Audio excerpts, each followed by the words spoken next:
Dream Crusher!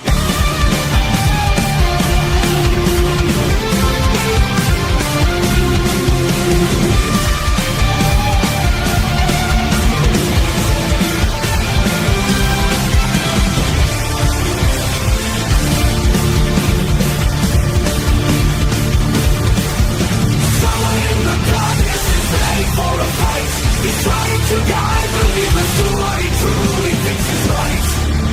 His readings from a manuscript of scientific law. Throw away the red book, you don't need it anymore. Dream Crusher, the Lord of non-belief. If you can't prove it, no one can get ready for the brief. A dead day is skipping, we all know what that means. He's lurking in the shadows and crushing all your dreams.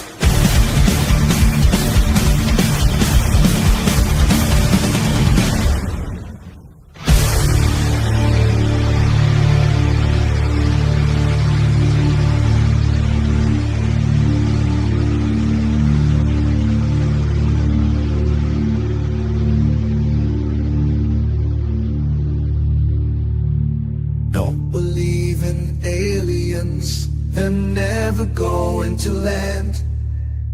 Don't believe in cryptids that leave footprints in the sand.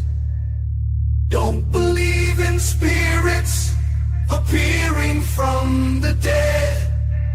The only demons out there are living in your head.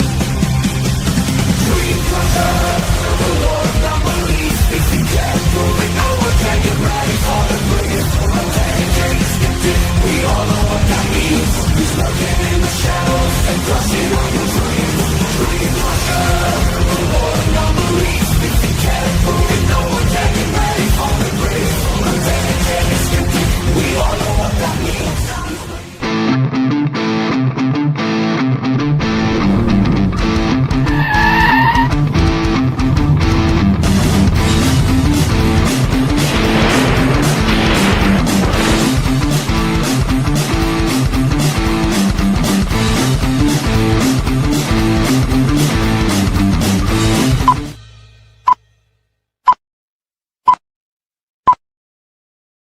Hello, everyone! Woohoo! We are back.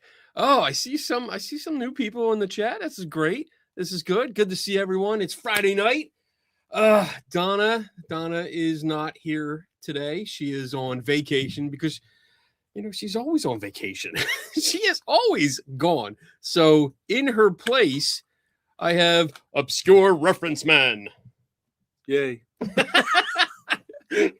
He's off to the side. He's helping me out tonight. So all your comments that are going to come in, he's going to look them over. He decides who gets questions up. We got to say big thank you to Sarah Bobara for the $5. Thank you so much. She got her autographed magazine in the mail yesterday. We finally connected, but we had our first call in. She was our first and second caller because I screwed up. So we got a bonus caller. But we finally got that out to her. I'm glad you got it. I hope you enjoy it. I hope a lot of good information in there, and subscribe. All right, so let's see. We got rules. Let's go over the rules. Actually, let's say hi to people first. Let's say hi. I'm going to say hi to John without an H, Friday House, Kit Ford, Ladies Fright, Sarah Bobara. Damn it, Bob's in the house. Got the R&B is here. Heart Mode Horror is in the house. Hello. We got that's Damn It Bob again. Michael Burkeen is in the house. The paranormal engineer Mason is here. Alfabo was framed. Hello. Good to see you again. Buddy NZ Plays. Hello. Laura B. Ooh. We're going to see some of these people coming up soon. Laura B is going to be here. Yeah. I know Malachi and Blast Rights are in the chat. 6 weeks. 6 weeks. Yes. 6 weeks. Ooh. Big Rob, their merman. Nice. Okay. IB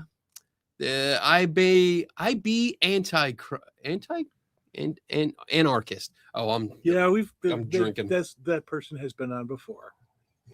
I remember that. Yes, they won a prize, and I still screwed it up. Yes. Oh, I've got mail.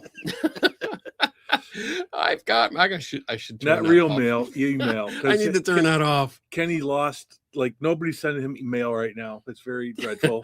So if you're interested in sending him a postcard, Yes, please send me a postcard. And you can always send me a postcard here via this address because I love getting mail. It's all good. It's all good. All right, let me jump in. I know who else is here. Let's see. Kristen Crabtree, Nosferatu. That's it. I Drink looked at again. it. I was like, Nosferatu. Wait, that's not how it's spelled on there. Nosferatu. Nosferatu. Yes. That's not how it's spelled, right? No. Okay, I'm just making sure. Nosferatu. I thought I was. Drink, and get over it. Ozzy Cat's in the house. Mary Jane Gin Juice. I'm drinking from the skull of my enemies. This was a Zach, this was a gift.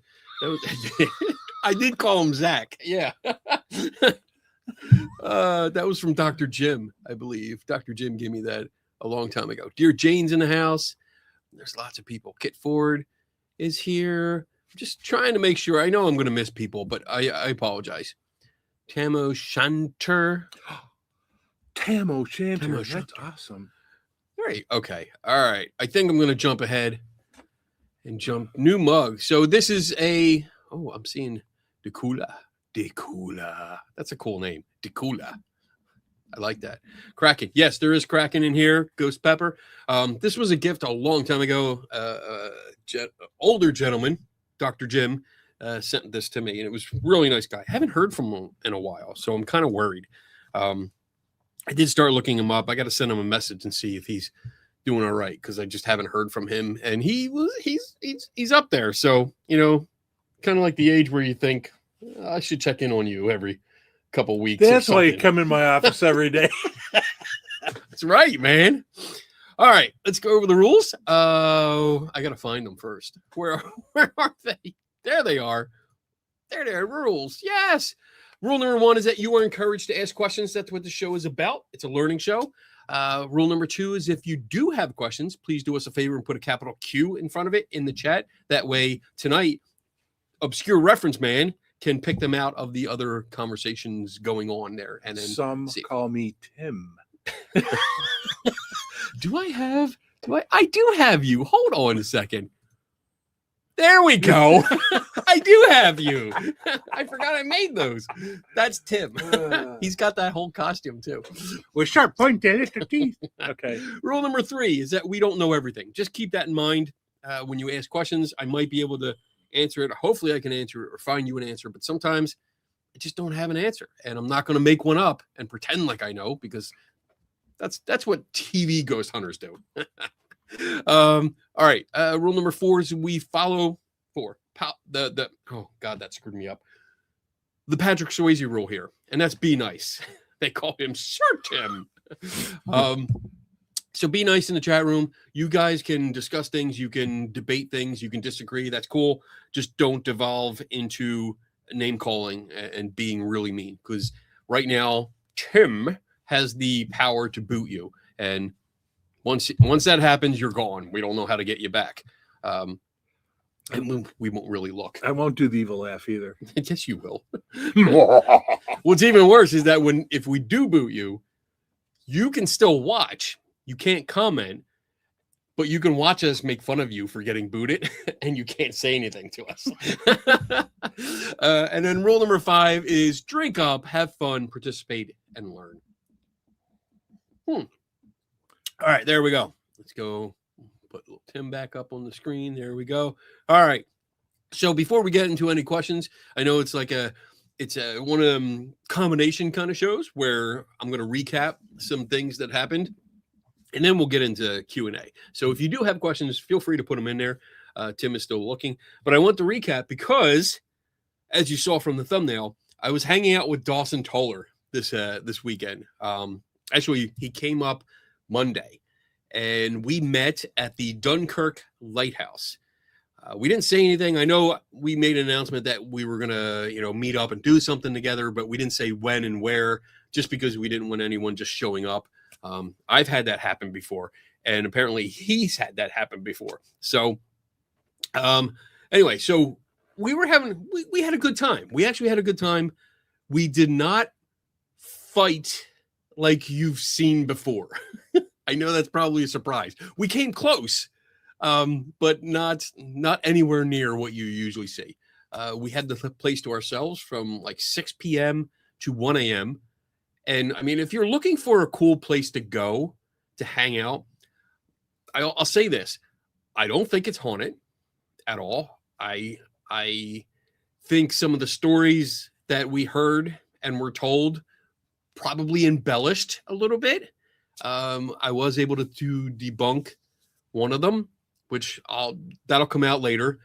But it's a really cool place. It's got like a military type museum on the second floor, where it's got 4 bedrooms, and it's each room is for each of the services. So yeah, Air Force, Marines, Army, Navy.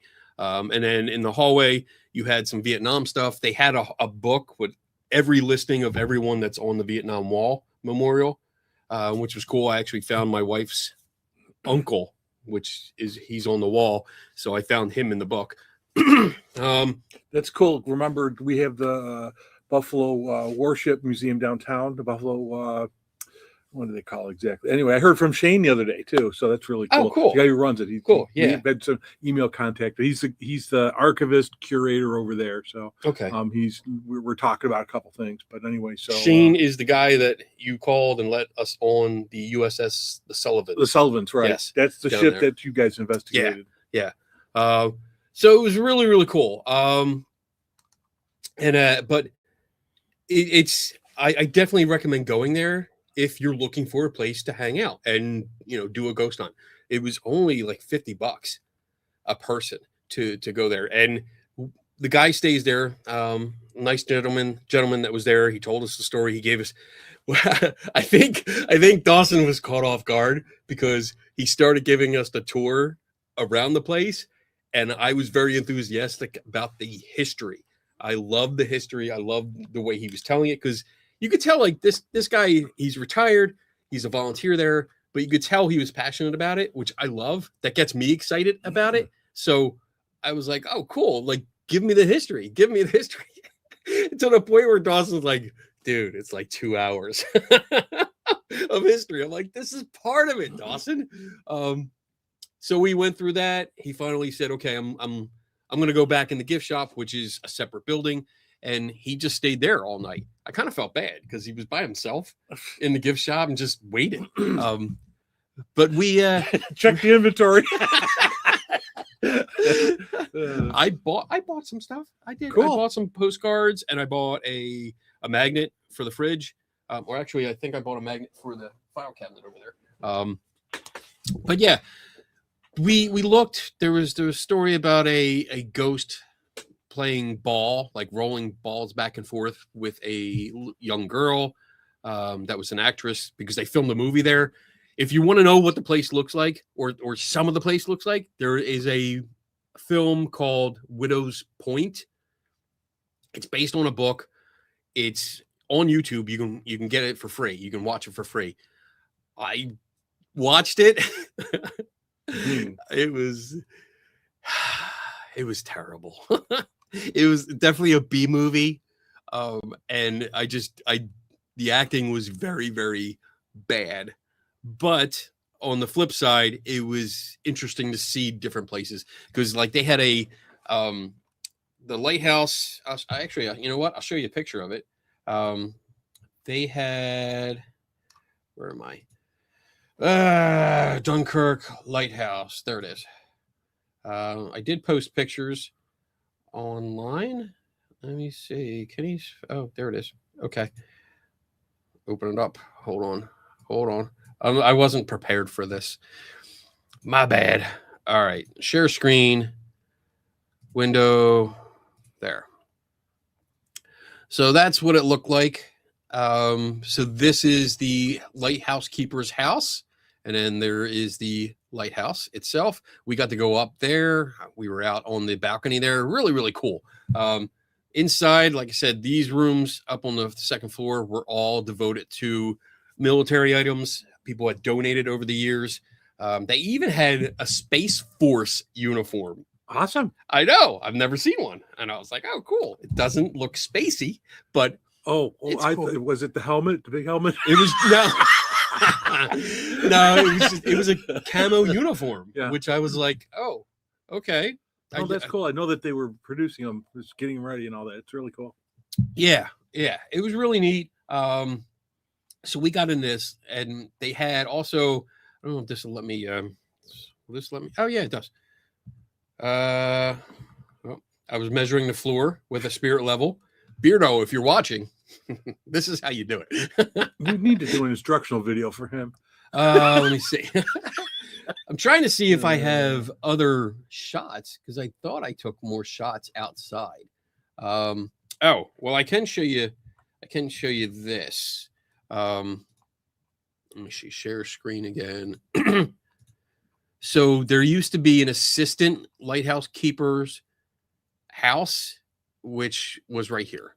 And this was attached to an original lighthouse, but because it was the edge was starting to fall into the lake, they tore it down and rebuilt it back there. So back there, that's the other house that I just showed you guys. And then the gift shop's over there. But the floor is still there, and I really wish I had all the pictures. Do I have all the pictures? I might have all the pictures. That was a ship there. There was some birds. You're going to see all my like vacation pictures. There's a boat. That's looking over. So that's looking over where the old lighthouse used to be. But now it's all gone. There's a lot. Oh, there's a good shot. So yeah, the lighthouse keeper's house was over on this side, and then they moved everything over here. They built that up. You can't see it here. Let me see if I can do this, so you can get a better idea. Okay, so this railing here is the edge. Like, it really drops off into Lake Erie over there. But there were pictures inside.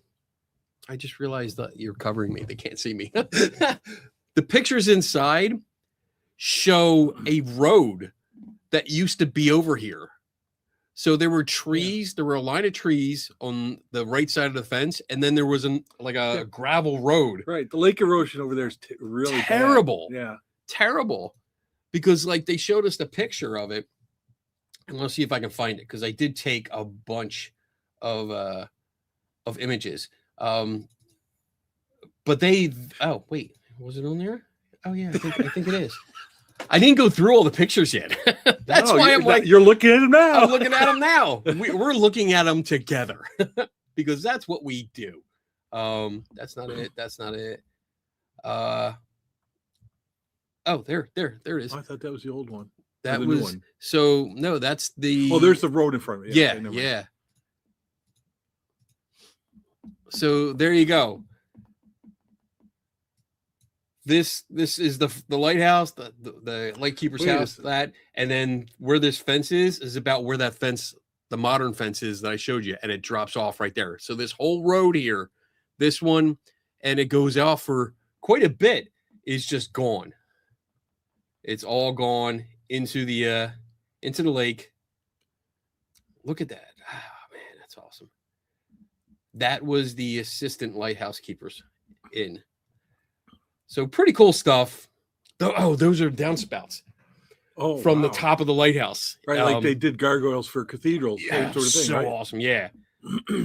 So awesome. There's Kenny's flask and his cheese sandwich. I don't know what the hell that was.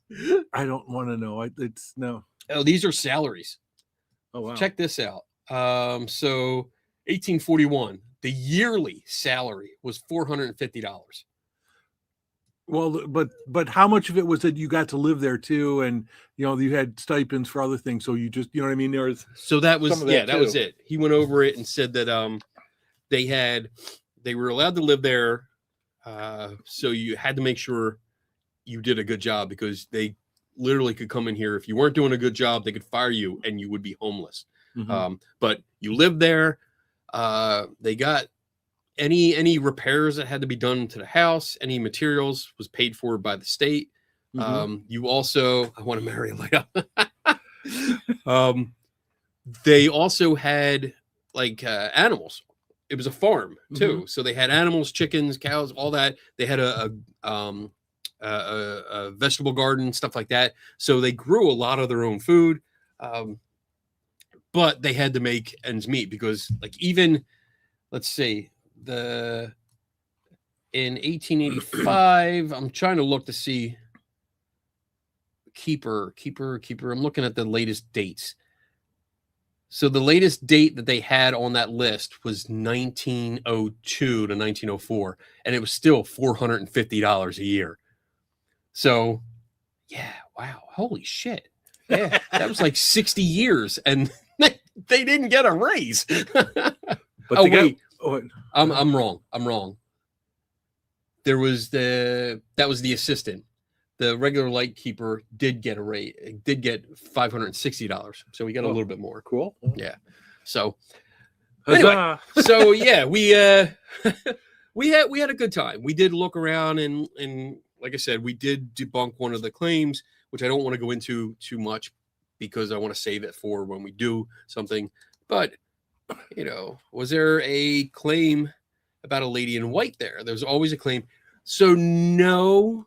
But if you watch that film, there is a lady in white. The film, well, the film, but it wasn't based on that lighthouse. No. The film there, but it was based on a book called Widow's Point, and it had a paranormal, like supernatural theme through it, and like in the first scenes, there's a bunch of actors, and it's funny. It's one of them things where it starts out like they're filming in the film. So it's a film crew that's filming a film within the film.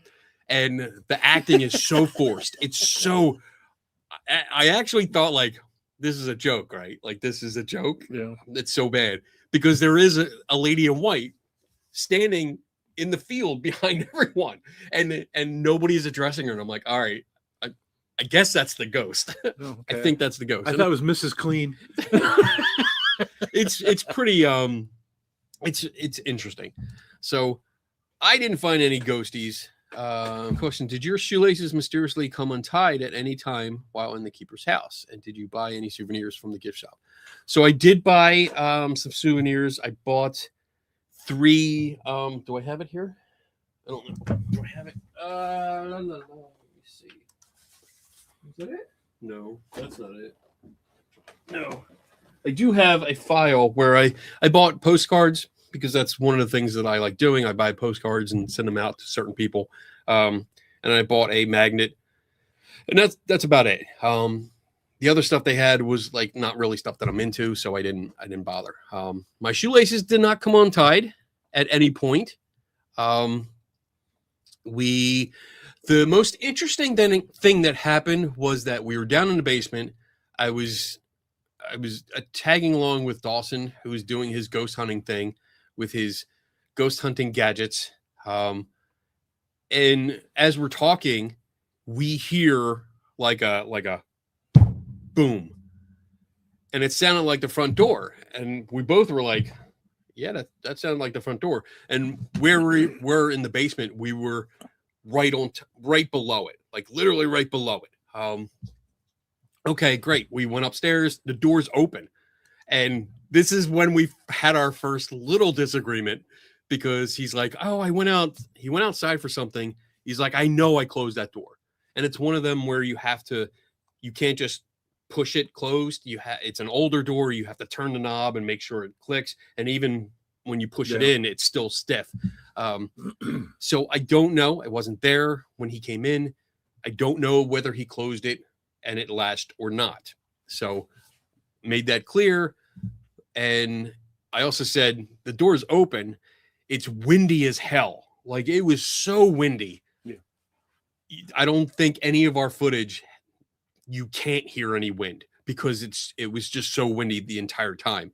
and you're right. You're literally 50 feet from the lake where it is. So, and we watched the door open as the wind blew more and more, and I was waiting for it to close, like, because usually you have that air pressure that changes, it shifts position or shifts direction, and it slams the door closed. And most of us during a spring and summer and fall, when we have the windows open, you experience that with interior doors. Like a bedroom door will slam shut. So that's what it sounded like. That's what I was waiting for, but unfortunately it didn't do it the rest of the night. But we did agree at the end of the night that it was most likely it was just a door, and that's what happened. The air pressure shifted and it closed it, and we heard it. We were in the right space or right place at the right time and heard it, and that was it. Didn't happen again. And then what else did we do? Well, you told me about the idea that you finally got a resident out of your basement too. Oh yes, Boner is gone. So Dawson's skeleton that he had purchased, and if you've watched any of the live streams that I've done from home, from my basement,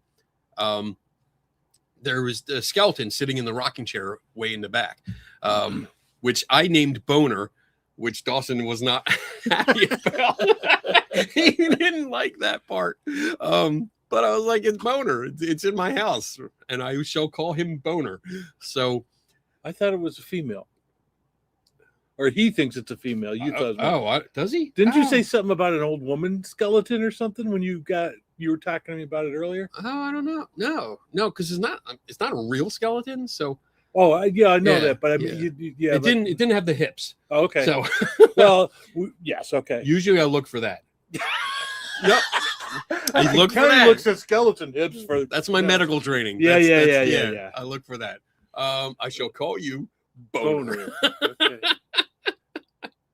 Oh man, now wasn't that somebody on a sitcom? So now you're. Oh yeah, that was on was it not Family Ties? I don't know what it was. I don't remember what it was. Yeah, that's it. So kids. It's the skeleton of the kid who was on the show. Yeah, this was like a paper mache one, but it's really growing pains. That was it. Thank you. There you go. Okay. Thank you. Yeah, this was a paper mache one that was just really well done. It was paper mache, but then it had metal joints to keep it together, and it was really, really well done. I mean, I'm kind of sad because it was perfect. It was perfect in the rocking chair, and I had I brought him down to the basement, Dawson, and he's like, What did you do? And I had an Annabelle doll, and then I had like this creepy, cracked, old, dingy kind of doll, little baby doll that was in it, like a porcelain head kind of thing. And it was just cradling it. Like he's like, "Did you set this up?" Yeah, it needed friends. It was lonely. I mean, down here in the dark. How long was Boner there? Boner was there for, I think, over a year. I have to look to see when it actually did it, but I'm pretty sure it was over a year. And you didn't have a birthday party. No, but I did make him a friend because I got another skeleton and I shoved it in that that I don't know what crawl space kind of. Yeah, the crawl space that's under the house. So I have a crawl space that I put a skeleton in, and it's got an eye patch, and it's holding a big chest of treasure and a bottle of Kraken. So now that's Captain Boner. That's Captain Boner now. Oh my goodness. But yeah, we had a good time. We left kind of early because I know Dawson was tired. He was doing a lot of tired of me. Because it was funny. We got there. If the skeletons last for more. Yeah. That's a damn it, Bob. Put the sign up.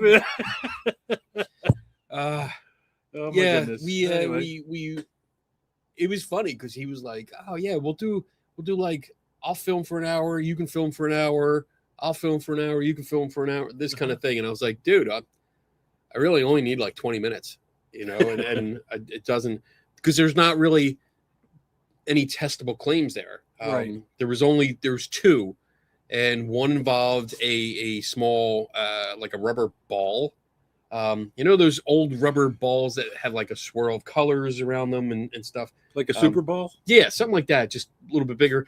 Yeah. There was a story about, I'll just get into it.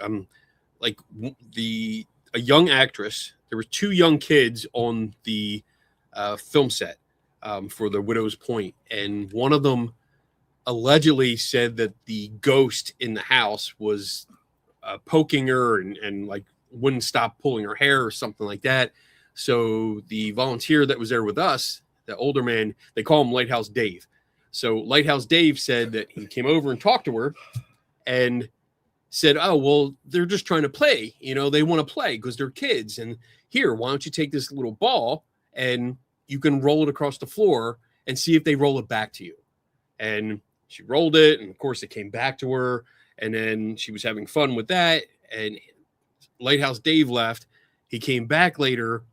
And apparently the girl had taken like these little doilies and written on them like yes, no, maybe, I don't know, and set them up on the floor so she could roll the ball. The ghost could roll it back so it would land on one of them and answer her questions. So that's it. What was really funny is that the guy, he got down on his knees with the ball and he's like, so when you roll the ball, it's not going to come back because the floor is perfectly level and this and that. And he rolls it. It comes all the way to me because I'm at the other end of the room and I'm filming it all the way up and then rolls all the way back. And I was like, I was trying not to laugh because I didn't want to insult the guy. Right. You know, like he was being really nice telling the story, but I had told him right in the beginning, like, I don't believe in this stuff. I'm here to check it out, you know, to see what the claims are and see if I can figure out what might be going on. So he was cool with that. Because his stories then became, well, the ghost hunters say. Yeah. I was like, all right, that's cool. That's cool. He was a nice guy. He was really nice. So yeah, we did get down and I rolled the ball and I got footage of me rolling it a bunch of times to where I figured out two spots where you could roll it and it would actually go around to one corner. It would go towards one corner and then go across and come right back. And I could get it to land in the same spot every time, which was fun. I did that like 6 or 7 times. Yes, no, maybe, I don't know. Could you repeat the question? You're let me see. I think I have those. Do I have those? I thought I had the doilies. I just kept thinking, do not taunt Happy Fun Ball. Do not. Did I take pictures of them? Oh, I had better pictures that I could have shown. Well, there's the ball. Hold on. I'll show you guys the ball so you can experience everything with me. There's the ball. There's Dawson's feet. There's the biddle brick. That's trademark. With the ball. I think these are some of the videos. I don't want to go through them right now. I want to save them for when I'm there. A video. There they are. Are those doilies? Those are the doilies. Okay. Yeah. The maybe, no, I don't know. And I think this one, I'll play this one.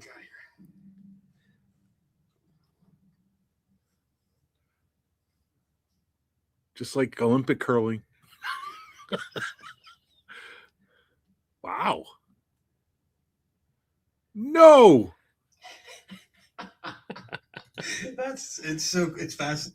I don't think I shared the let me didn't share the video? I don't think I shared no, I shared the video. Oh. I don't think I shared audio. Oh, I audio. did. Wait a minute. No, I didn't. There we go. I played it because I did it again. Thing to me. Are any ghosts here?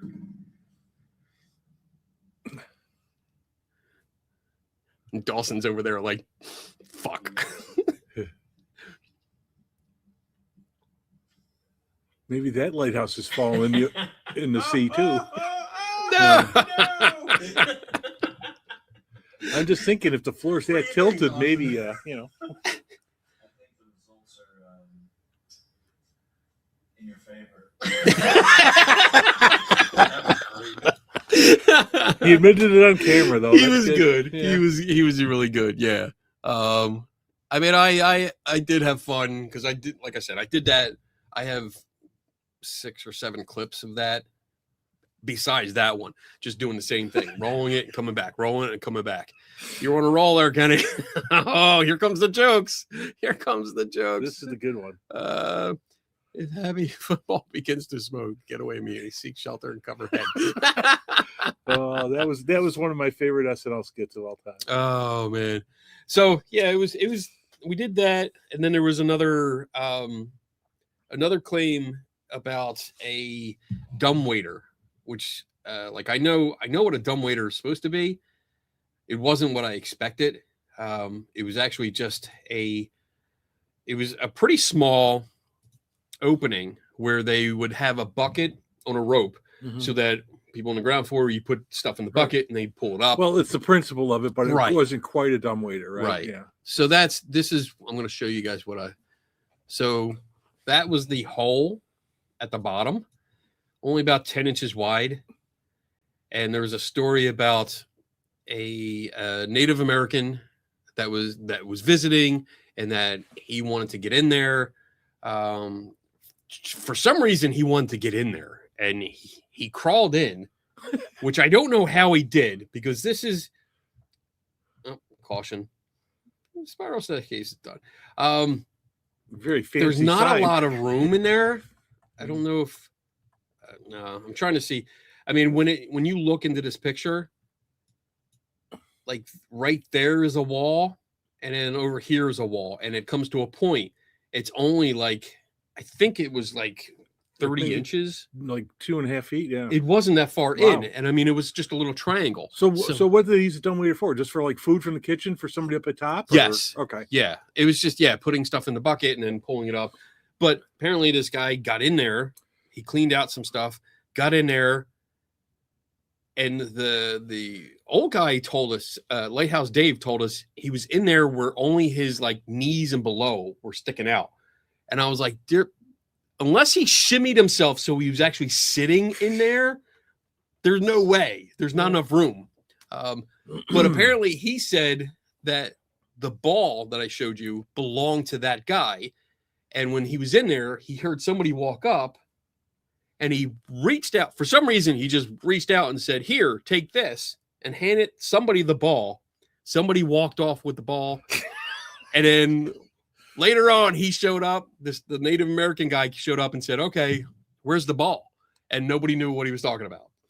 And then he found it like days later. So, woohoo! Mary Jane and Juice. I said that right? Yeah, I think I did. Member for 12 months. Awesome. Thank you so much. That's so cool.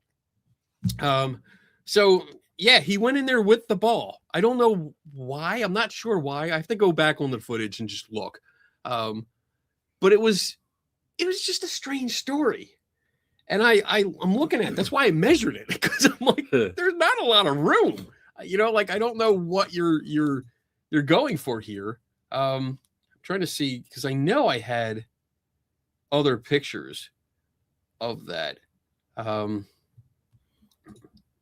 But like I said, I have to go through and look at all of this because oh wait. There's a question. There I it don't is. know what this means. I don't know if it's related to this or not. Go ahead. Maybe I'll wait. Oh, okay. I'll put what about the goat's butter? I don't know.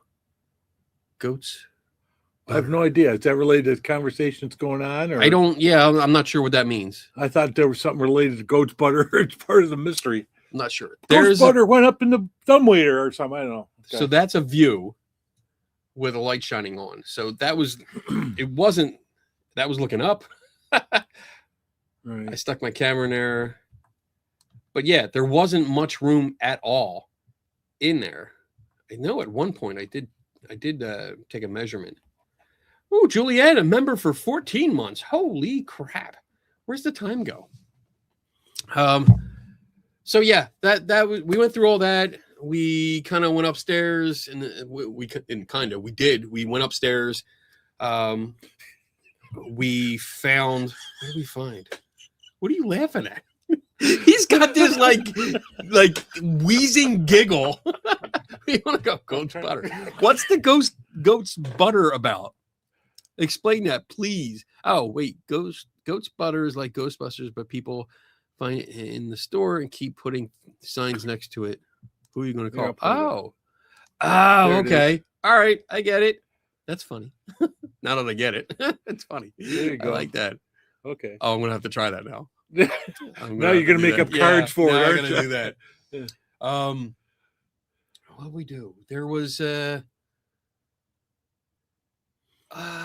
noise that we were hearing upstairs, and at first there's like some of the windows have a film on them, like a reflective film. Mm-hmm. So I don't know if it's like I'm thinking it's UV protection because of the items that are in there. Yeah, but it would be loose. If it is loose. It is loose. Yeah. When I have UV film on the library stuff out here and all that, and it is very well stuck. So it could be that something's happened to it or they did it wrong. But okay, that's not. It shouldn't be UV film, but maybe it is. No, because it was making.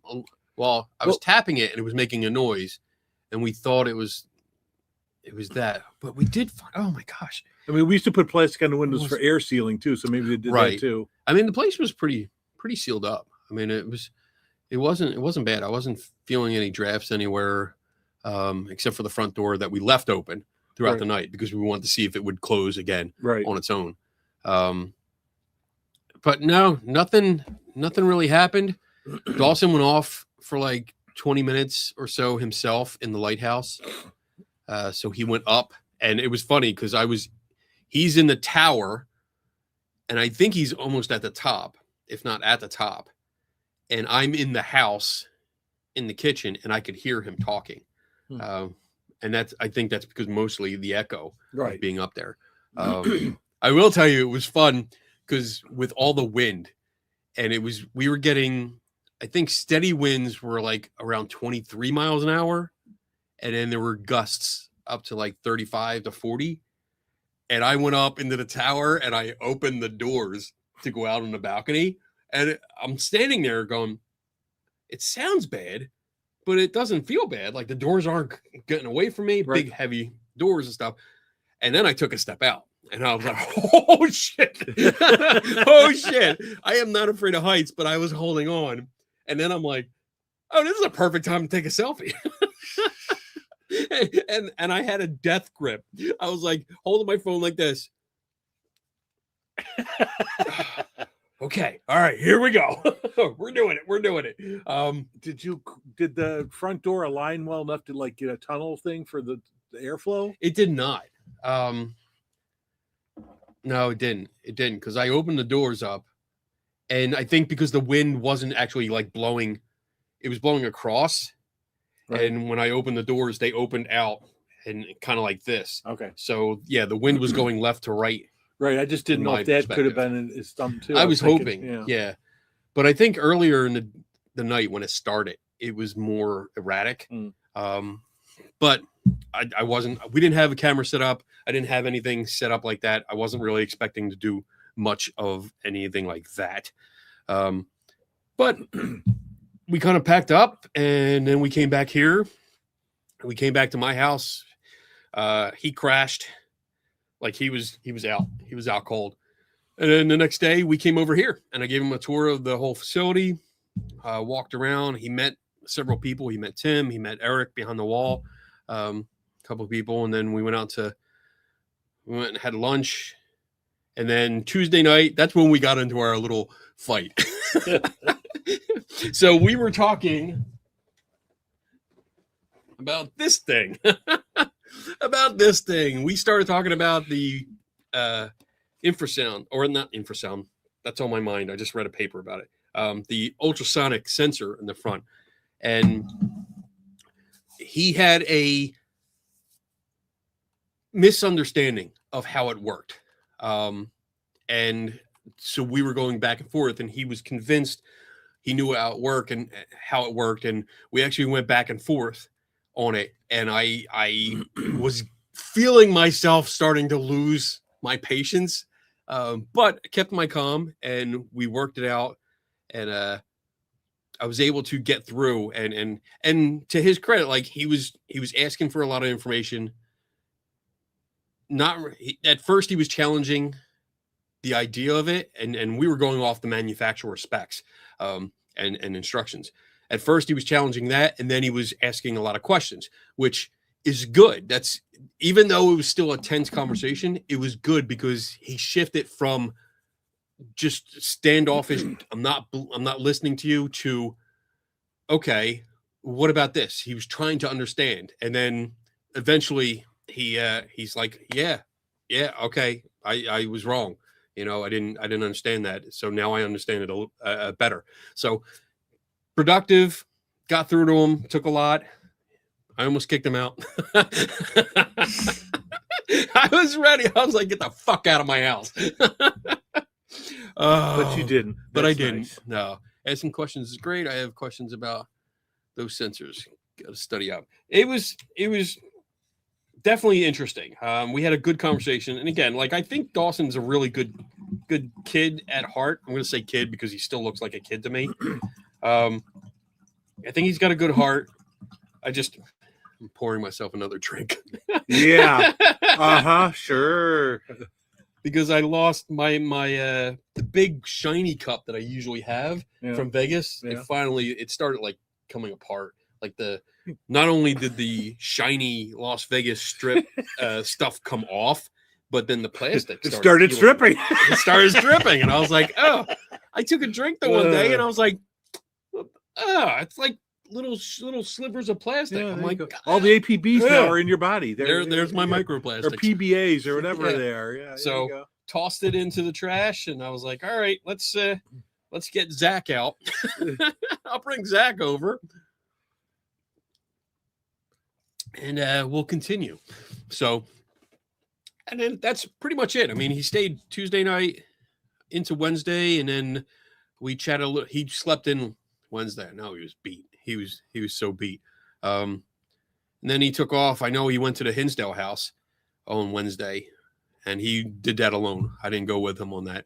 So, but that was it. It was good. It was good to see him. Like I said, I think he's a good kid. I think he's got a lot to learn, and a lot more to understand, but good kid at heart. So that was it.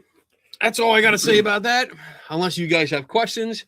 What time is it? Oh, we got a couple minutes before break. So yeah, if you got any questions, we can pop them up there and we can have some fun. Dun, dun. I think we saw the Julianne one, right? Julianne. Bum bum bum. R&B. Question: All ladies in white, the same ghost. Are all ladies in white same ghost or no? So as far as I know, like, that's a very popular story. It's a very, it's more, I want to call it a trope, more than anything else. Yeah, it's a standard trope. Yeah, where it's always a lady in white. I mean, I can't tell you how many stories I've heard that feature a lady in white, and that's usually either like a white prom dress, a white wedding dress, just a regular white like summer dress or something like that. And it's a lot of cemeteries, a lot of bridges, a lot of old lonely roads that, Right. a hitchhiker and stuff like that. I read somewhere for somebody who was writing about this trope that they thought the lady in white thing came around because women from those days did not wear white that much, supposedly, because it was so hard to clean. Oh. So therefore, I mean, I'm speaking broadly, Right.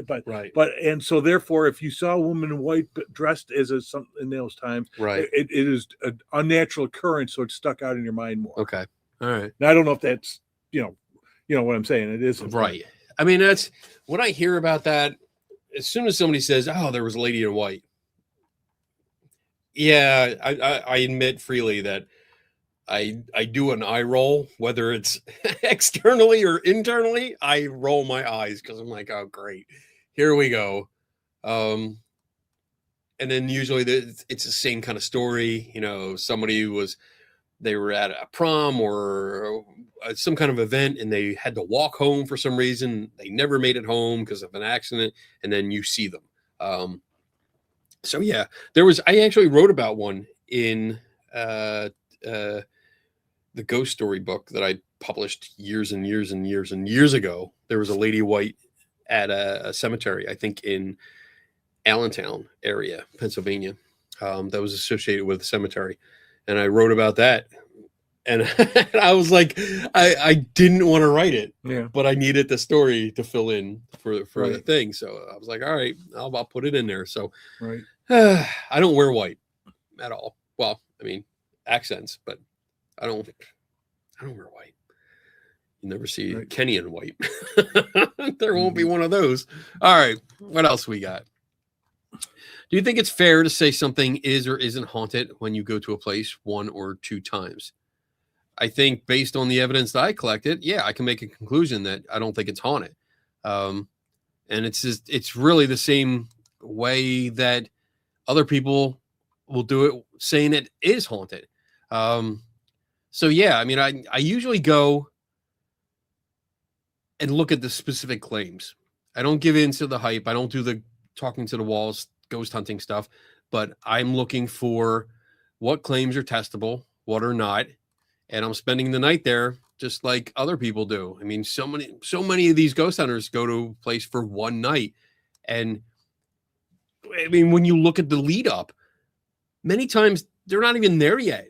And they're already saying, I can't wait to get all the evidence from this haunted location, or we're going to this haunted location. They're already claiming it's haunted before they even got there. But I'm not going to speak for them. I'm going to speak for me. If I go and investigate the claims and I come to the conclusion that I found logical explanations for the claims, therefore, for me, I conclude that it's not haunted because these claims didn't hold water. So whether I think it's fair or not, to me, yeah, it's fair. You might not think it's fair, but to me, yeah, I'm fine with it. All right. Oh, became a YouTube member. Thanks, Cree. Hopefully you're still good. You did it after that answer. Excuse me. That's all the questions we have. So thanks, everybody. Good night. Yay! All right. So it is open mic night. If you have questions about like the Dunkirk Lighthouse, if you have questions about anything that me and Dawson may have talked about or whatever, feel free to put it in the chat.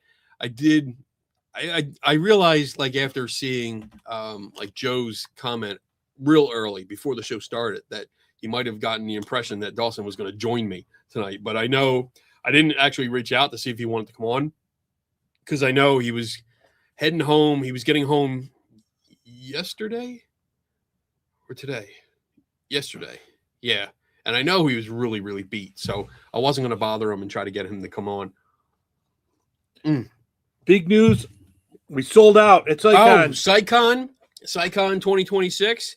We are scheduled for 2 tours, both sold out. So we are, not only were we the first to sell out, we're the only ones to sell out. We're the only ones that sell out 2 workshops. So I'm excited. I know there's a few people in the chat that are going to be here on the tour. I'm looking forward to meeting you guys, hanging out a little bit, and having some fun.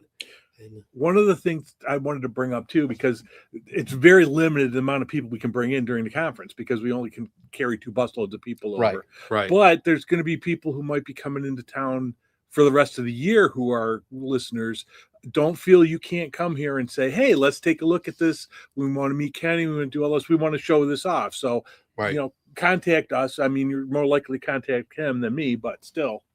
Yeah. If you guys ever plan a trip to Buffalo and or Niagara Falls, put us on your list. Just call up, send me a message, or look us up, because there are phone numbers on the door. Like, the front door is always locked, and that's just for safety reasons, and so we know who's in the building. But there's numbers on there that you can call. One of them's mine, one of them is Eric, and then the other is Vance.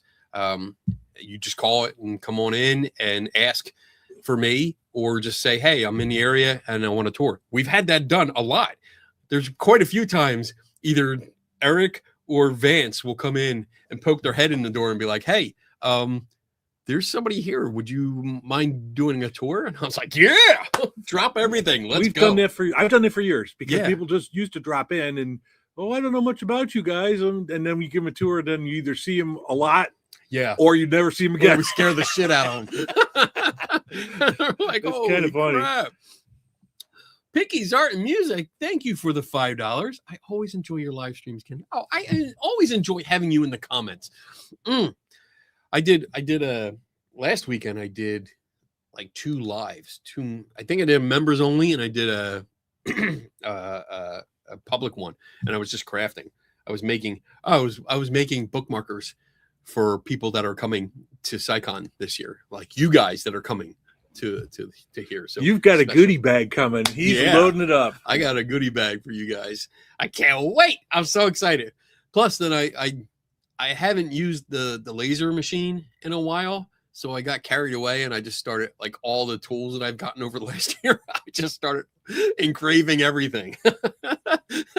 Nothing was safe, including the stuff that I destroyed, because there was some stuff I was like, oh, let me just see what it does. Entity 7 Paranormal, $1.99. Thank you. I appreciate that, Joe. But yeah, I was trying different plastics, and it won't, like, my laser is a fiber laser, and it won't engrave onto organic material. But sometimes it does work on wood. But it does not work on 2x4s because, like, they were doing the construction center and they had all these 2x4s that were cut. They were only like 4 inches. Yeah. And I was like, I can use them for something, and I grabbed one. I was like, let me see if I can do this. And I was playing with all the settings. I was trying to burn the shit out of that thing and not one mark.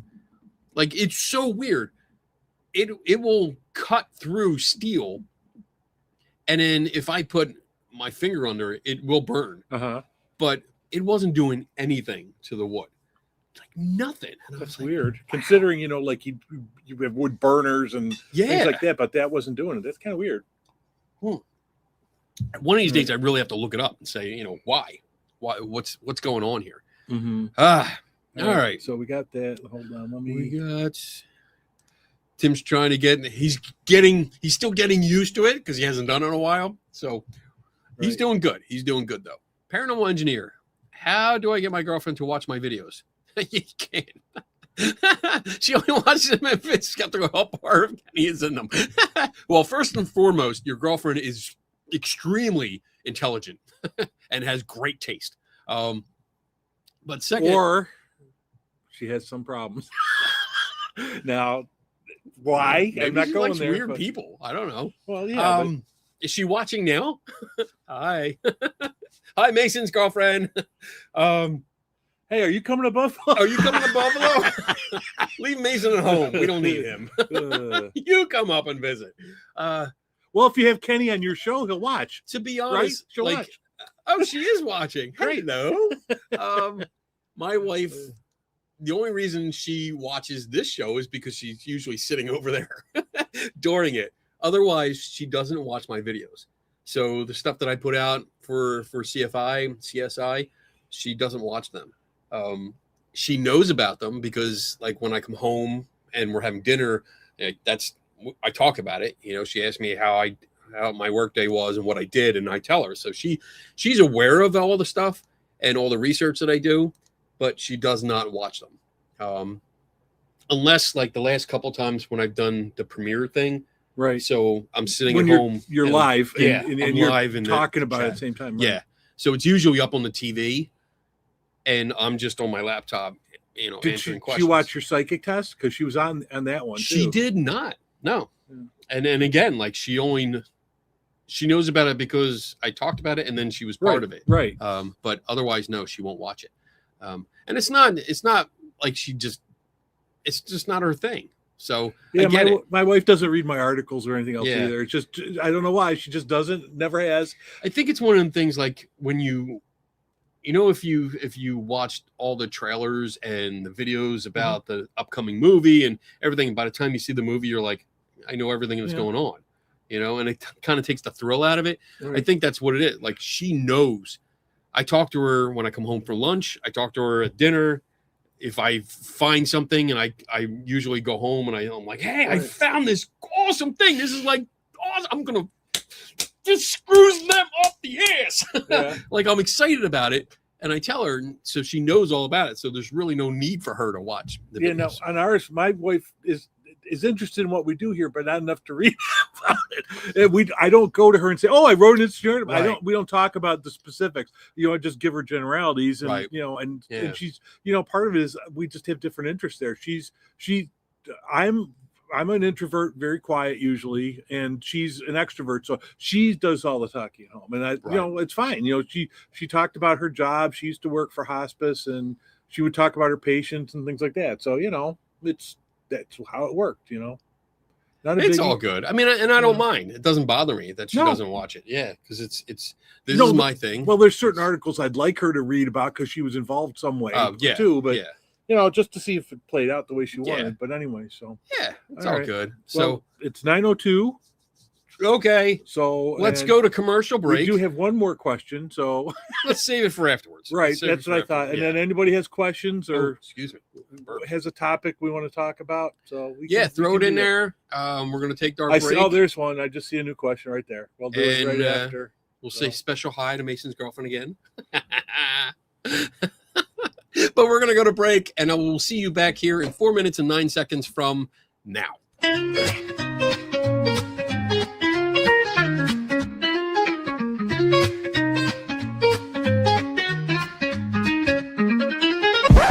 Now for something completely different.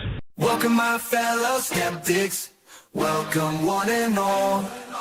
I am the chief investigator. Oh, come along, old chap. We will have a ball. Now, if you will excuse me, it's time to open the mic. Good night. Good night. Kenny Biddle's the name, investigating's my game, and I will have at it. Quid pro quo. As the head of this committee, hunting for ghosts can be shitty, but there is nothing better that I know. I am a skeptic through and through.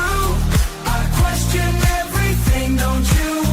Let's open the bar and have some questions, alright. Maybe you might find an answer or two.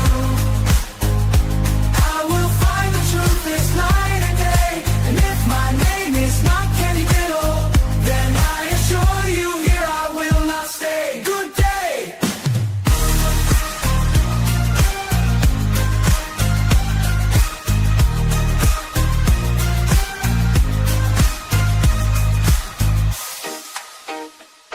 Kenny Biddle's the name, ghost hunting's the game. I won't let anything get in my way. Too many fakers out there, too many chefs, too many tongue tappers, none of it makes any sense.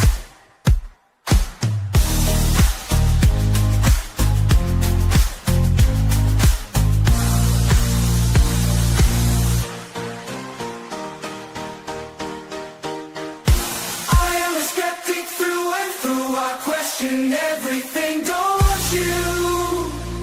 Let's open the bar and ask some questions, alright. Maybe you might find an answer or two. Who knows? There may be ghosts in the machine, but trust me, I am not so keen. I prefer to see these things clearly, not in 144p. I am a skeptic through and through. I question everything, don't you? If you don't think I am right, let's open night night. Yeah, yeah.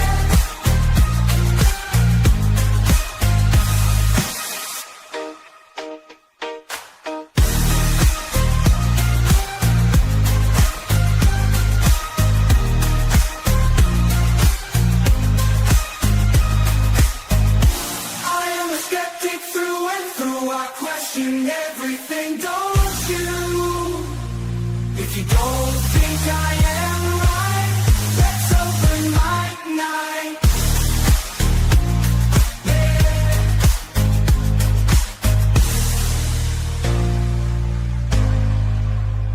If you have an answer or two, let Kenny Biddle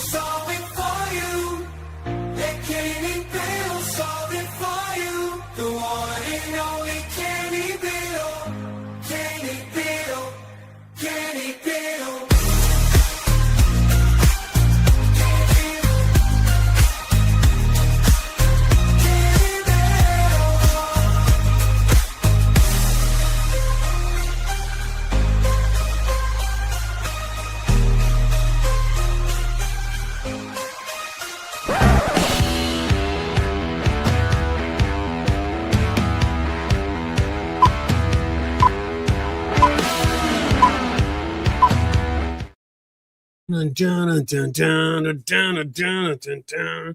I'm glad everyone's having a good time. It looks like it.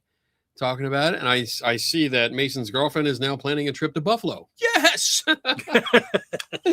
mission accomplished. It's all right. Tell her to give us a call. We got a guest room. She can stay.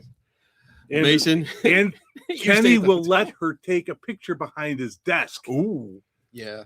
Like That's going to be a thing, I think, when Yeah. we do tours here. Like, if you want to get a picture behind the desk, you're welcome. Or you know what? We'll set up the Skeptical Help booth. Oh, you could do out that too. there, That's yeah. cool. Yeah. Maybe we'll be like, hey, make a donation, take a picture with the booth. Ooh. That'll be fun. Because I like it. I love it. Oh, you just fixed it. I So- did. Skeptical Help Booth 3.0 was a success because it made its debut at the Collingwood Arts Center. And it was really good. It did exactly what it was supposed to. It's always fun to see people walk by it and the different like attitudes that I get, like especially if it's like a pro paranormal team will look at the booth and give like a like what the fuck are they doing here kind of look, you know. And, Go up to like a vampire with a cross. Go, yeah, right? yeah. And then you have like people that walk by and they're like, it's almost like they recognize what it's supposed to be, but then they're thrown off by the name. Right. And like, oh, okay. But a lot of people like it. I do get a lot of laughs, and that's the important thing. Like, as long as I get some people that smile because they know what it means, it's all good.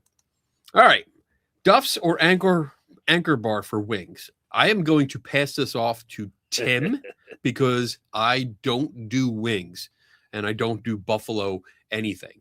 Like buffalo sauce or seasoning. I don't do sponge that. candy or Sponge candy. Yeah, I like that. Oh, do you? I like the sponge candy.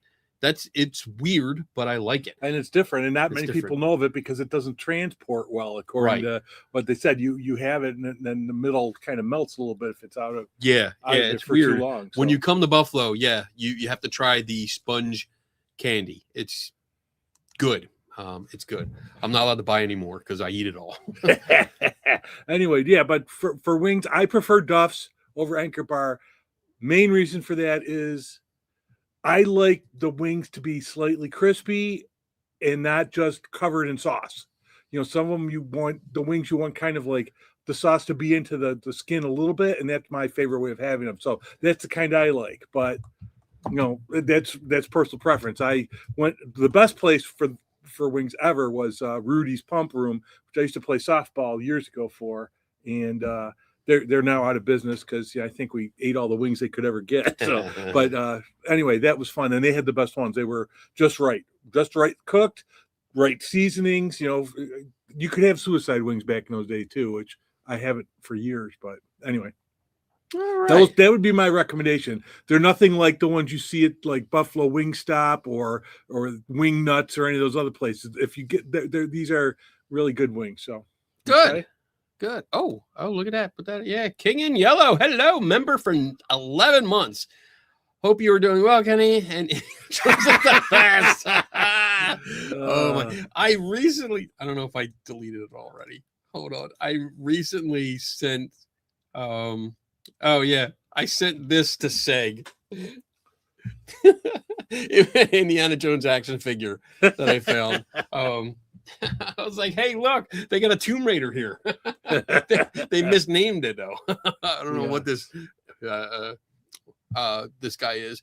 All right, so You can do that one because they what in the world is sponge candy? So I'm going to read the great and powerful Google's explanation. It says Buffalo sponge candy is a cherished, airy confection made of caramelized spun sugar dipped in chocolate.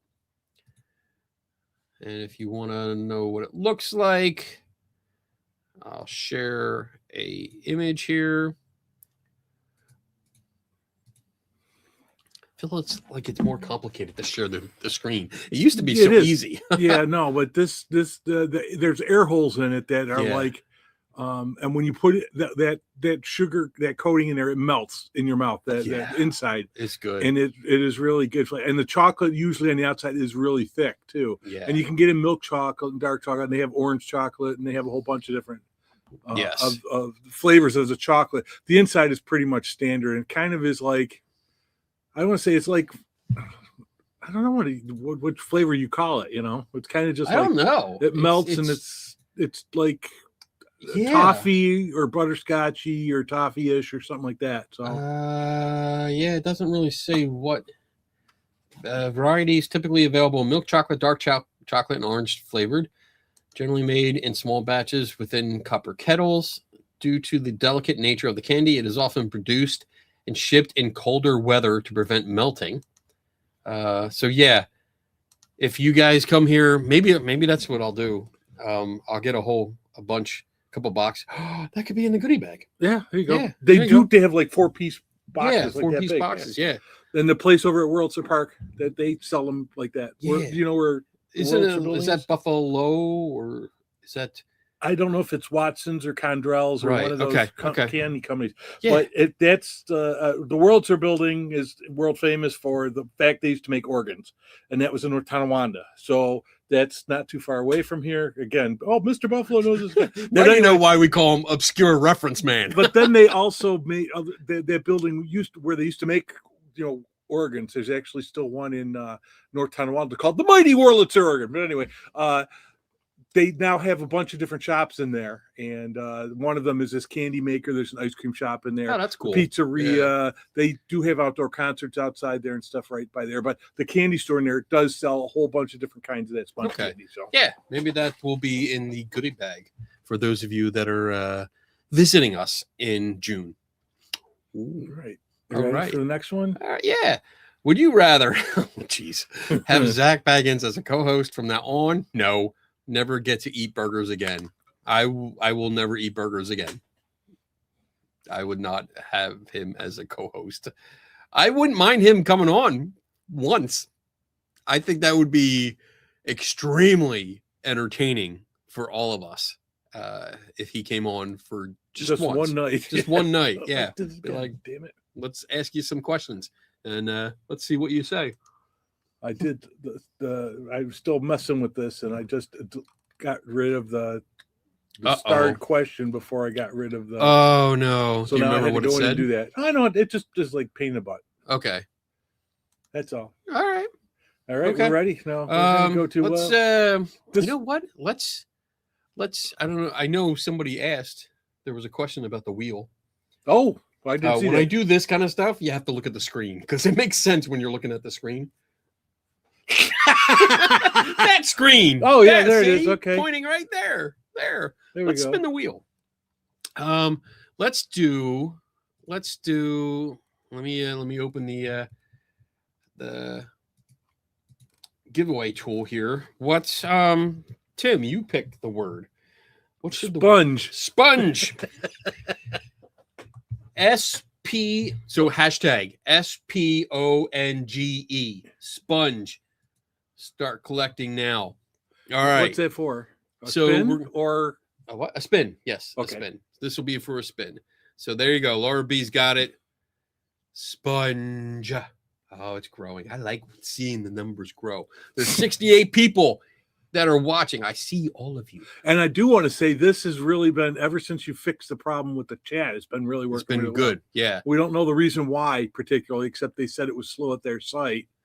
Yeah. And they must have corrected it with some server work. Yeah, there was a couple things. I know they were giving me feedback. And then John, without an H, helped.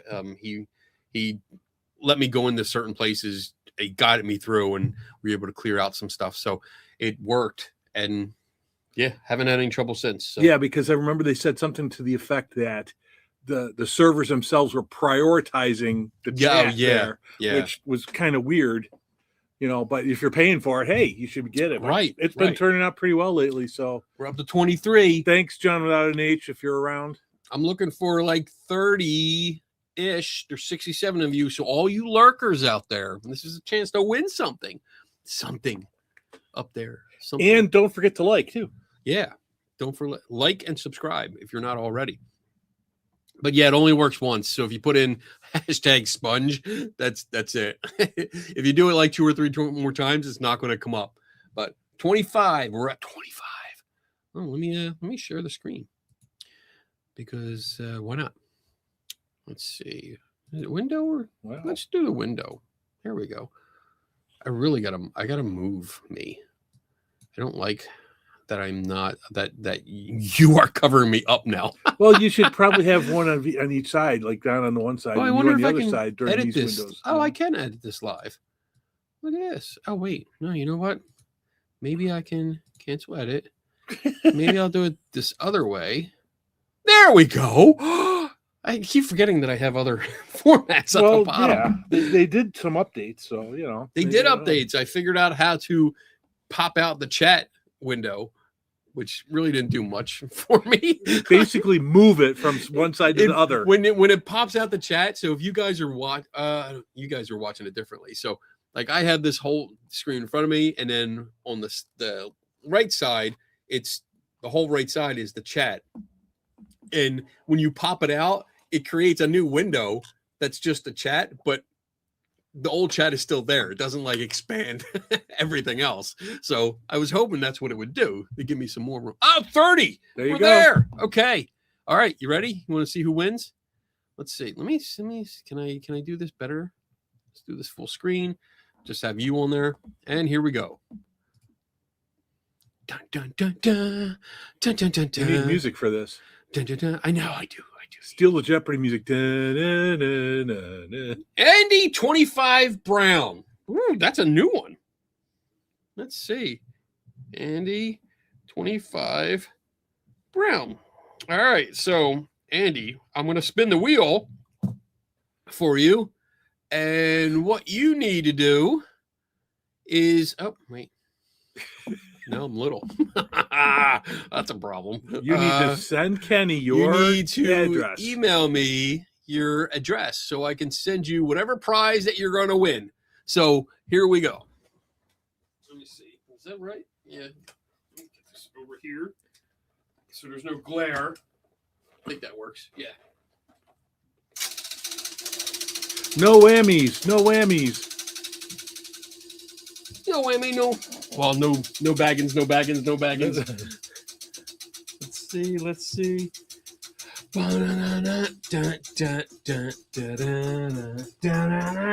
It's coming up. Magazine. Ding, ding, ding, ding, ding, ding, ding, ding. Oh, we do need that. We do need some kind of. I need more sound effects.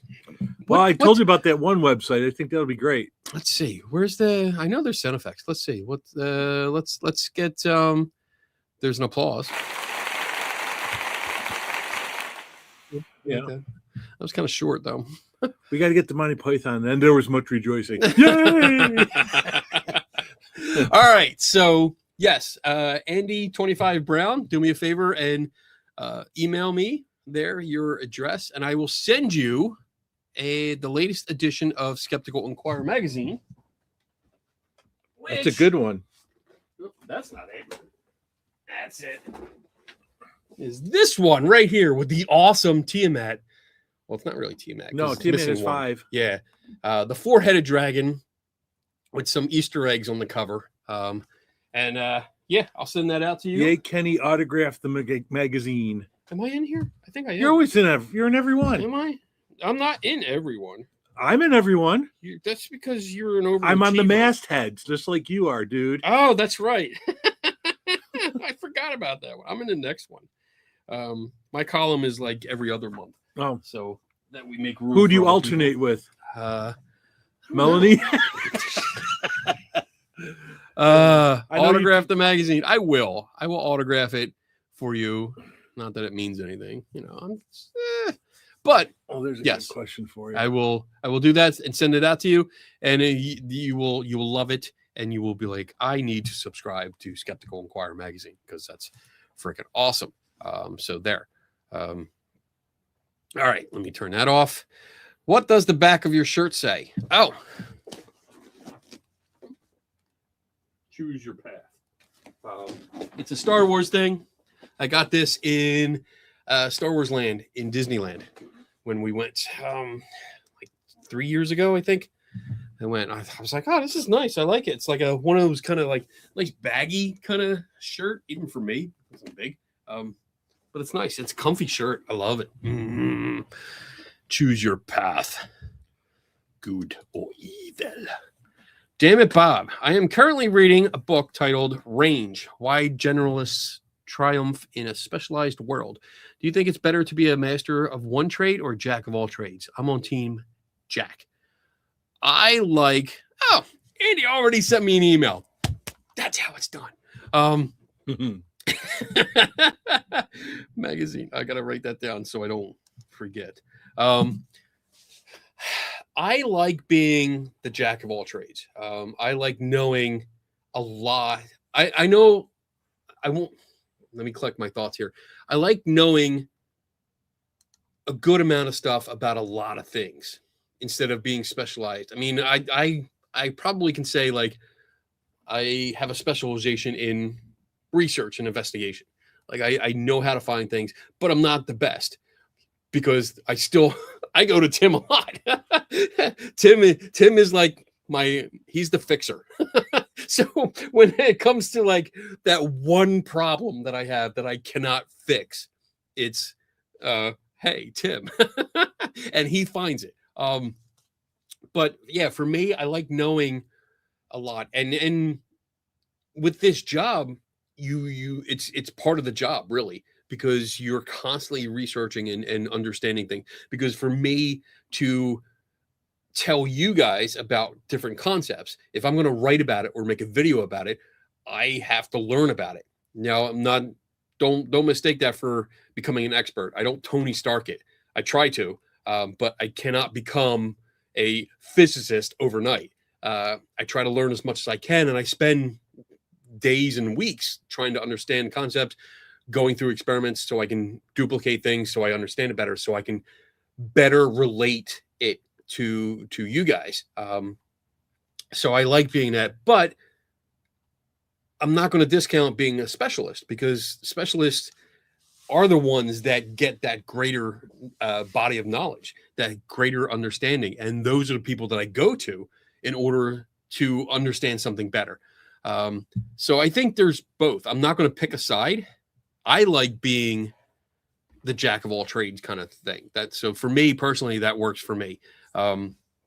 It depends on personality type too, because you are the person who wants to do all the things yourself. Mm-hmm. You want to put your hands in. You want to be able to do everything yourself. I'm that type of person too. I want to be able to do those things myself. Right. And the thing with information is I know information because I went to school. I did all that. I just love information. Information is a currency nowadays.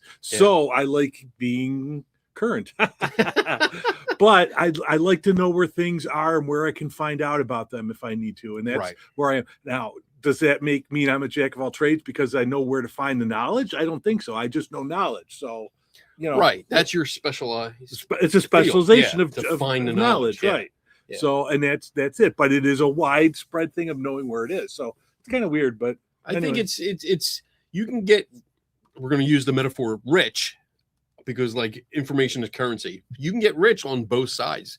You can have your hands in a whole bunch of stuff. So you have some information coin from different areas, or you can amass your richness from one area. My specialization, of course, is in stuff we do here in general knowledge and finance. But you love the idea that I know where things in the building are. Right. So, do we have one of these? Yes, it's over here. Why? Because I've been here for friggin' 30 years. So he's a fixture of the building. Exactly. And then if I don't know, who do I go to? Vance. It's pretty rare that I don't know where something is, but on the other hand, things do get moved. So. But that's the beauty of it.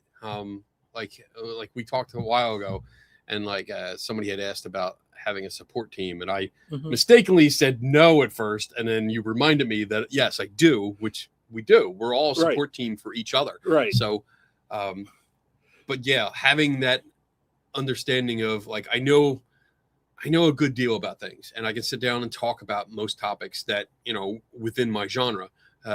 But there's sometimes where it goes beyond me, and that's where I say I don't know, or I have to check.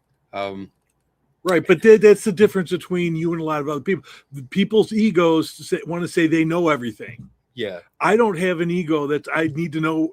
I don't need to know everything.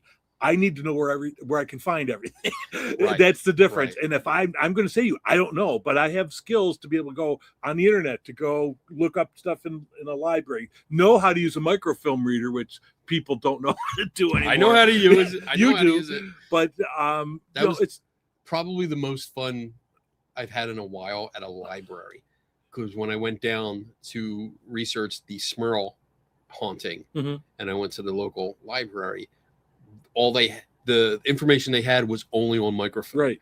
And the librarian, she came out and she's like, all right, let me show you how to use it. I said, you don't have to. I was like, I appreciate it.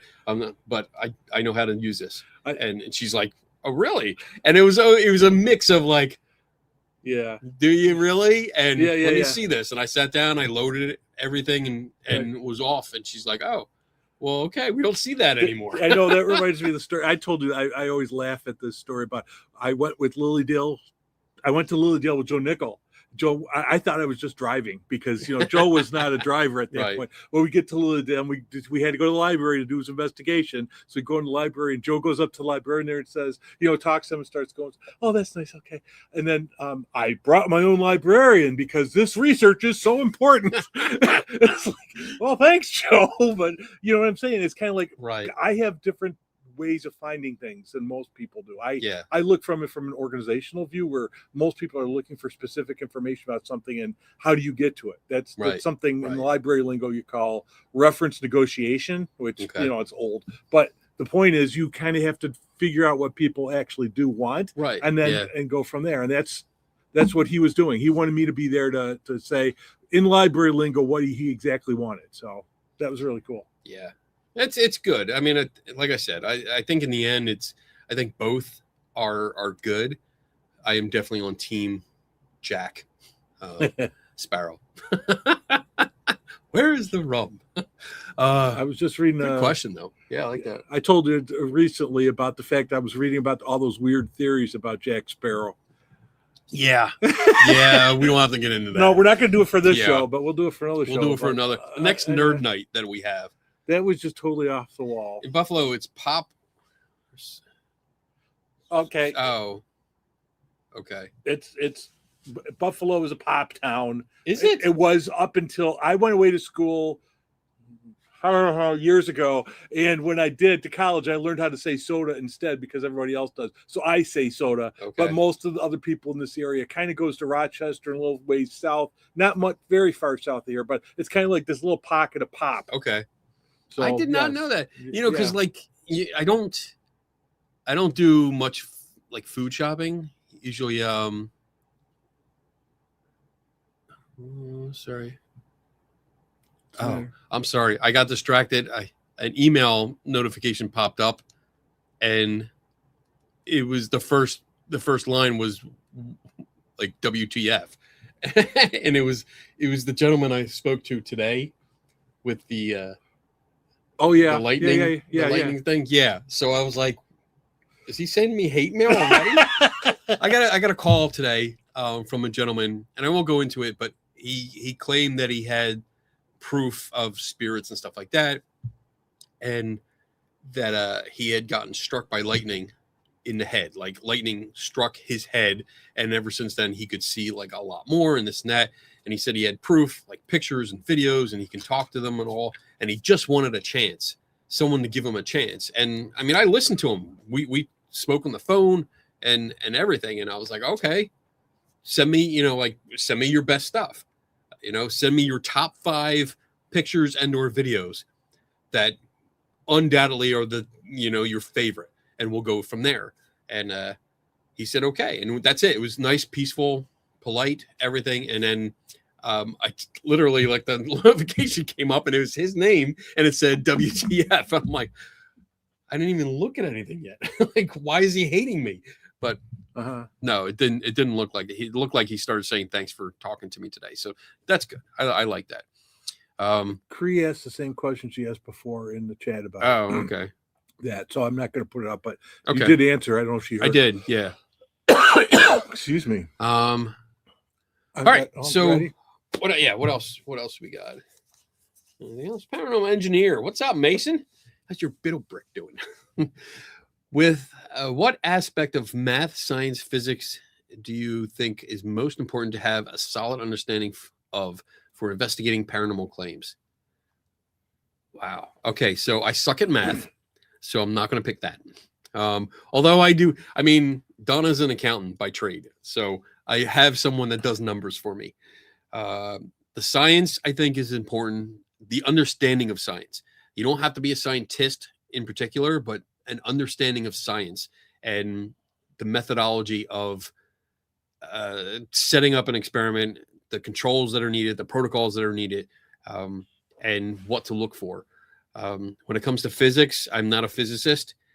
I do have people that I can ask and talk to about that, but having just a basic, very, very basic understanding of physics, like not physics as a whole, because there's just no way to do it, but having some kind of little understanding is helpful.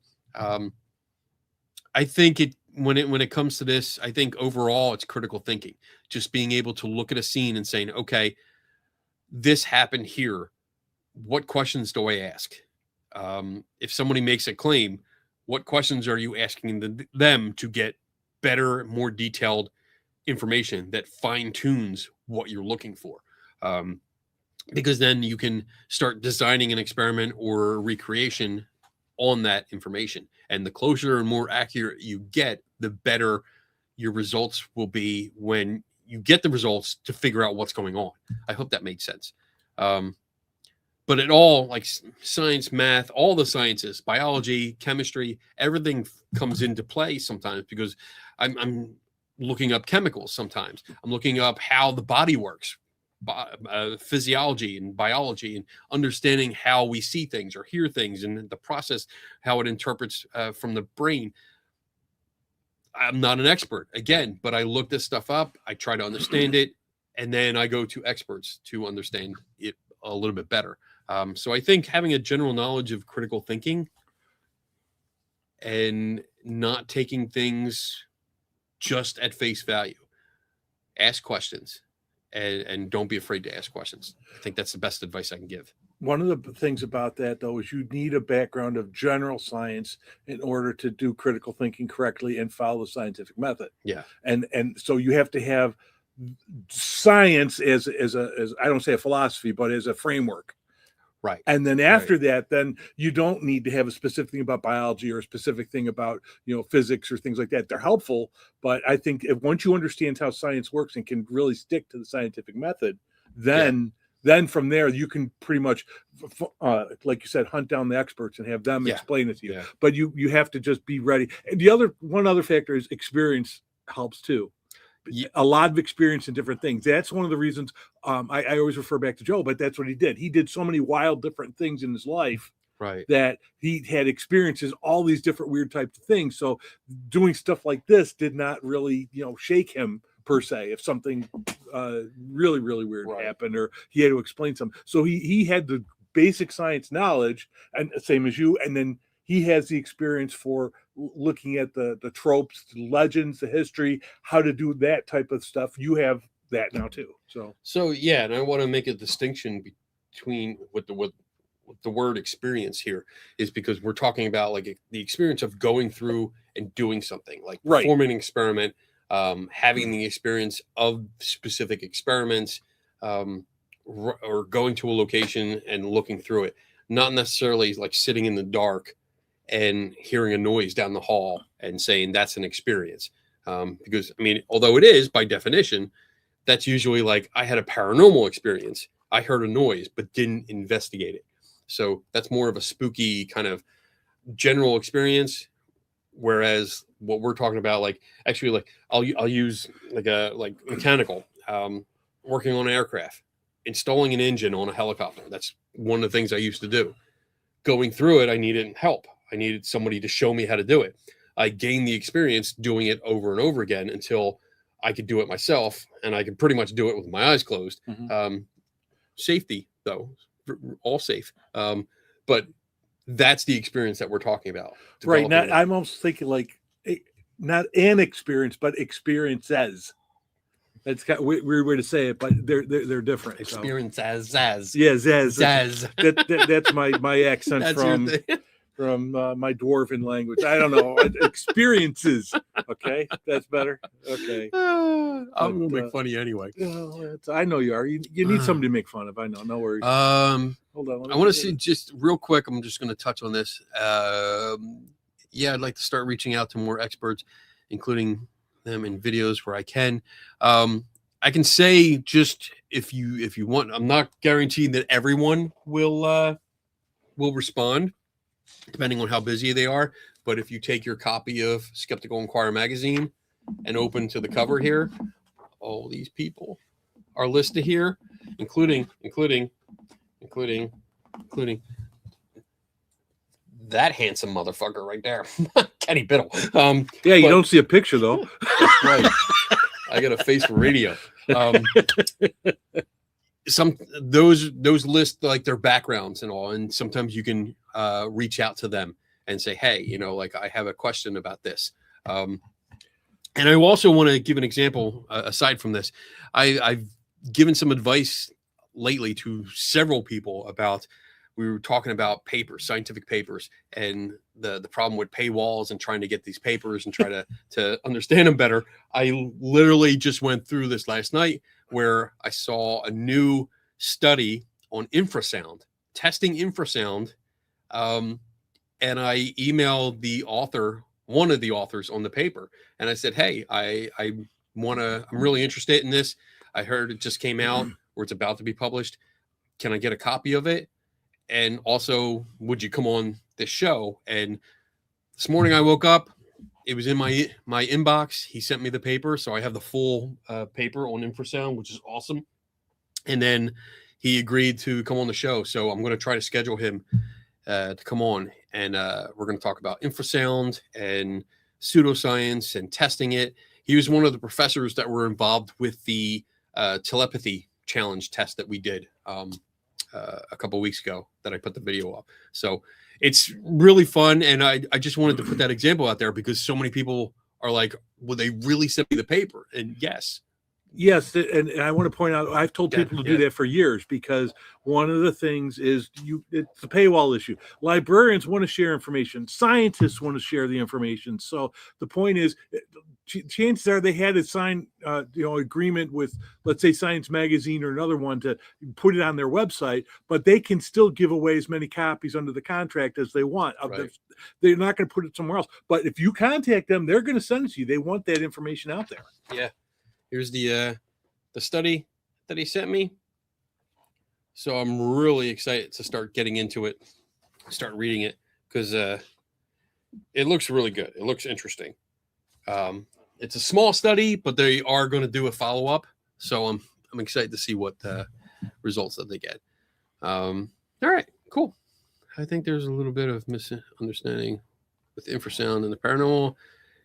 Oh, sorry. It's okay. It's all right. I started reading. That's all. Friday House. A question on my mind of late. Is something debunked if it was simply recreated? One can create many scenes and events, but does the recreation mean it happened the same way? No. So yeah, there's if you go to the location of an event, if somebody claims this A, B, and C happened at this location, and we're calling it a ghost. If you go back and you go through, you check the place out, you figure it out, you can replicate A, B, and C under the same conditions, you can say, well, I did this. Actually, the original claim would be debunked because you're taking... the invocation, if you invoke the idea of a ghost, you're invoking a supernatural thing that had not been proven. So you have no evidence that it's actually a ghost. It's more of a, I think it is, I believe it is, not the evidence points to this. So if you go and you can recreate the event under the same conditions and get the same result, then yes, I do think that you can say, hey, that original claim was debunked because we did the same thing. We recreated it under the same conditions. With that said, sometimes this goes like a magician. A magician will always have 3 or 4 ways to get out of a trick. So if the trick doesn't go well because maybe a participant screws it up, there's always a way out. So with that, there's been a bunch of videos where, like, especially on TikTok, when I was doing a lot on TikTok, there was a gentleman that was creating these events, which he eventually admitted that he was making them up. So that's why I freely say he was creating them. But he was doing these tricks, really cool on camera things that I wasn't really sure how he was doing it. And in many cases, I came up with 2 or 3 different ways to make the same trick happen. I'm not sure which one he used, or if he used like a 4th one or that I wasn't aware of. But because I did it under the same conditions, I can say, look, this shows that it can be done. You need to show us more evidence that it wasn't this way. It wasn't done like 1, 2, or 3. Let me back up. You need to show additional evidence that it wasn't done the way I did it, the first way, the second way, or third way. And then we can go from there. Anything to add?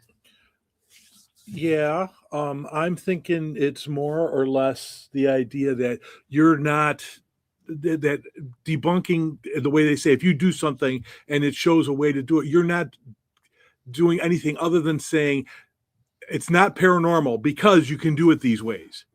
Right. You're saying you need to, if you want it to be paranormal, you have to prove it in a paranormal way. And that's what you're doing. You're saying, look, I can make that drawer move with another means. So that doesn't mean automatically you're saying it's paranormal. We're saying it's not. We're not saying it's paranormal. We're saying there's other ways to do it. So find another way to prove your point. And if you do find like fishing line or a transmitter or a speaker or something like that, then I would say yes, you can definitely say you debunked it. But yeah, that was a good question. Right. I like the idea. What your thing about the baby carriage one when you were in you were doing the landlord thing. Oh yeah, that one. Yeah. That's a prime example right there of oh well, and you went and did it, and you found the line, and that's debunked. There was no way that was happening there, and those people were making a claim that was not. Yeah.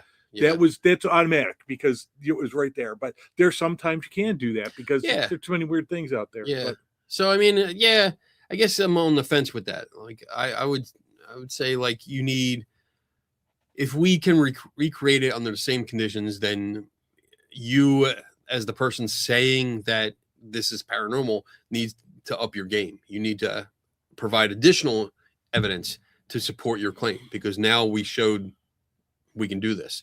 It can be done without any, you don't have to inject any kind of supernatural forces. Wayne's World of Rock Music. I'm sure that everything that is seen as paranormal can be recreated. So how would people prove that it's legit? I don't agree with that. If you have a ghost materialize in front of you, that's paranormal. And how are you going to recreate that? Right? So I guess it depends on the claim. So like it depends on the claim and it depends on what is actually happening. Because I mean, we can technically we're going to play with some words here, but if you go to Disney's Haunted Mansion, you can say a ghost popped up in front of you. Well, except for you also know the Pepper's ghost mechanism. It's an illusion. Right. So if somebody sets that up at their house or in a building and does it quickly, I guess I wouldn't jump to it's definitely not a ghost. Let's look at all the information and go from there. How can you prove it's legit? I don't think currently any of the experiences that I've heard you can prove that it's legit. Well, I think we can't do it yet. Let's Yeah. put it that way. It's like all of a sudden we're going to have some physics experiment that proves that, oh, you can find ghosts and muons, or I'm not saying that's going to happen, but you know what I'm saying? There could be some science that comes out that proves some of those things later on. I don't want to immediately say right now there's no such thing as paranormal. I'm going to say we can't measure certain things. We might not see that in our lifetime, but the point of it is, this may or may not be true. We probably will never see any of those things, but I'm not going to stop investigating because the point is I'm trying to find some of this stuff. Right. You know, I am, like I said earlier today, I'm very cynical about a lot of this because I've seen so much of it, but I'm still not going to give up on looking. That's a trait that I think makes skeptics different from, you know, believers. Believers all of a sudden stop and say, I found my answer, and that's where it is. Where skeptics are saying, I'm not sure that that's the answer. I'm going to keep looking and then come up with something. Right. Yeah. I hope that answered your question. I mean, I yeah. Yeah. All right. Let's move. What time is it? Oh my God. This day's going by, or this night's going by quick. Well, the whole day was. Yeah. Crazy storm. I'm not trying to be rude. Oh, honestly, but I'm curious. Do you think most believers believe everything people say is paranormal? Do you think we can think it through logically? I'm not trying to, honestly, but I'm curious. Do you think most believers believe everything people say is paranormal? Okay. No, I don't. I think that there are a lot of people that would call themselves believers that do accept things at face value. I think they do question, but sometimes that questioning is very light. It's cursory. It's just like, oh, I'm not sure. Are you sure of that? And then somebody else will say, yeah, I saw it too. And then it's believed. Even though there's not much research at all or investigation into it at all. I don't think every believer believes every single thing. No. Do you think we can think it through logically? Yeah, I think people can. There's going to be extremes. Understand that this is a sliding scale. You have people that are on one extreme where they believe everything, and no matter what you tell them, if you tell them something is supernatural or the earth is flat or something like that, they believe it, and that's it. It doesn't take much. And then you work up from there. At the other end of the spectrum, it's like nothing weird exists at all. Everything is either it has an explanation, and if people trying to do like promote some kind of supernatural belief, it's for profit. They're trying to make money off it somehow. And then you have everyone in between. So you have people on both sides, and some people are skeptical of stuff. I mean, I think we were talking about it. Were we talking about it? I think there's scientists out there. Yes, we were talking about the other morning. Okay, yeah. There are scientists who have weird beliefs that were, Linus Pauling is the one that's most famous, that I forgot his field and everything else, but later in life, he believed everything could be cured with orange juice. Yes. So it's one of those type of things that he was such a big scientist, but then he got under the shield of that. And so then people remember him more for that than the other thing. And I mean, there's a lot of scientists that still have religious beliefs, and usually it's their personal beliefs, but they believe in like a supernatural being and stuff like that. So, I mean, and there's nothing wrong with that either. But what it is it contradicts what science has indicated, and that's the problem. So if you're scientific and using scientific frame of mind, why aren't you utilizing it for everything, not just the things you want? So it's very basically selective vision. And that's the point you were saying before with some people, is that we talked about a couple days ago about I know of a certain person who used to run an organization that believes there's nuclear submarines in Seneca Lake. Right. So they were super skeptical about other things, but no, this is really true. And there's people who are going to have certain beliefs in things that they can't explain why, but they're more driven towards believing them than not believing them. Right. That's one of the perks of this job, is that Tim and I and Eric behind the wall had this like hour-long discussion about this, like a philosophical discussion about this, and how like there are people that will say hey, ghosts are real. But then when you bring up Bigfoot, they're like, no, that's fake. They totally don't believe. So there's a sliding scale across all of this. So yeah, I do think a lot of people can think things through logically. Some do it naturally. Some do it. They take a little more time. And then some people where we have to be patient. So like the earlier I described the conversation that I had with Dawson about the ultrasonic sensors. I mean, we argued for a good hour going back and forth, and because he believed that it was doing something that it wasn't doing, and he didn't understand the technical readout. A lot of the words that he was quoting, he didn't understand. And then we had to break it down. And like for him, he believed it right away because that's what he was told. So once we broke it down, you could see the wheels turning. I could see the hamster going around and around and around on the wheel, and him thinking it. And he thought it through. There was nudges and pushes and more information, but he thought it through and finally realized what was going on and what the graphs that we were looking at meant, what the technical readout meant. So yeah, I think people can do that. It's just some people put belief above everything else, and unfortunately, that's not gonna blend with like my way of thinking, and that's just how it is. Linus Pauling won a Nobel Prize in chemistry. That's awesome. It's like that blows my mind sometimes. Well, yeah, but there's people who have these, I would say, blind spots, and I was talking again on Dale Nicola, talking about him all friggin' night. Damn, you're like a super fan. Yeah, well, I mean, I worked with him for 20-something years. We had a discussion one time about this idea that I have.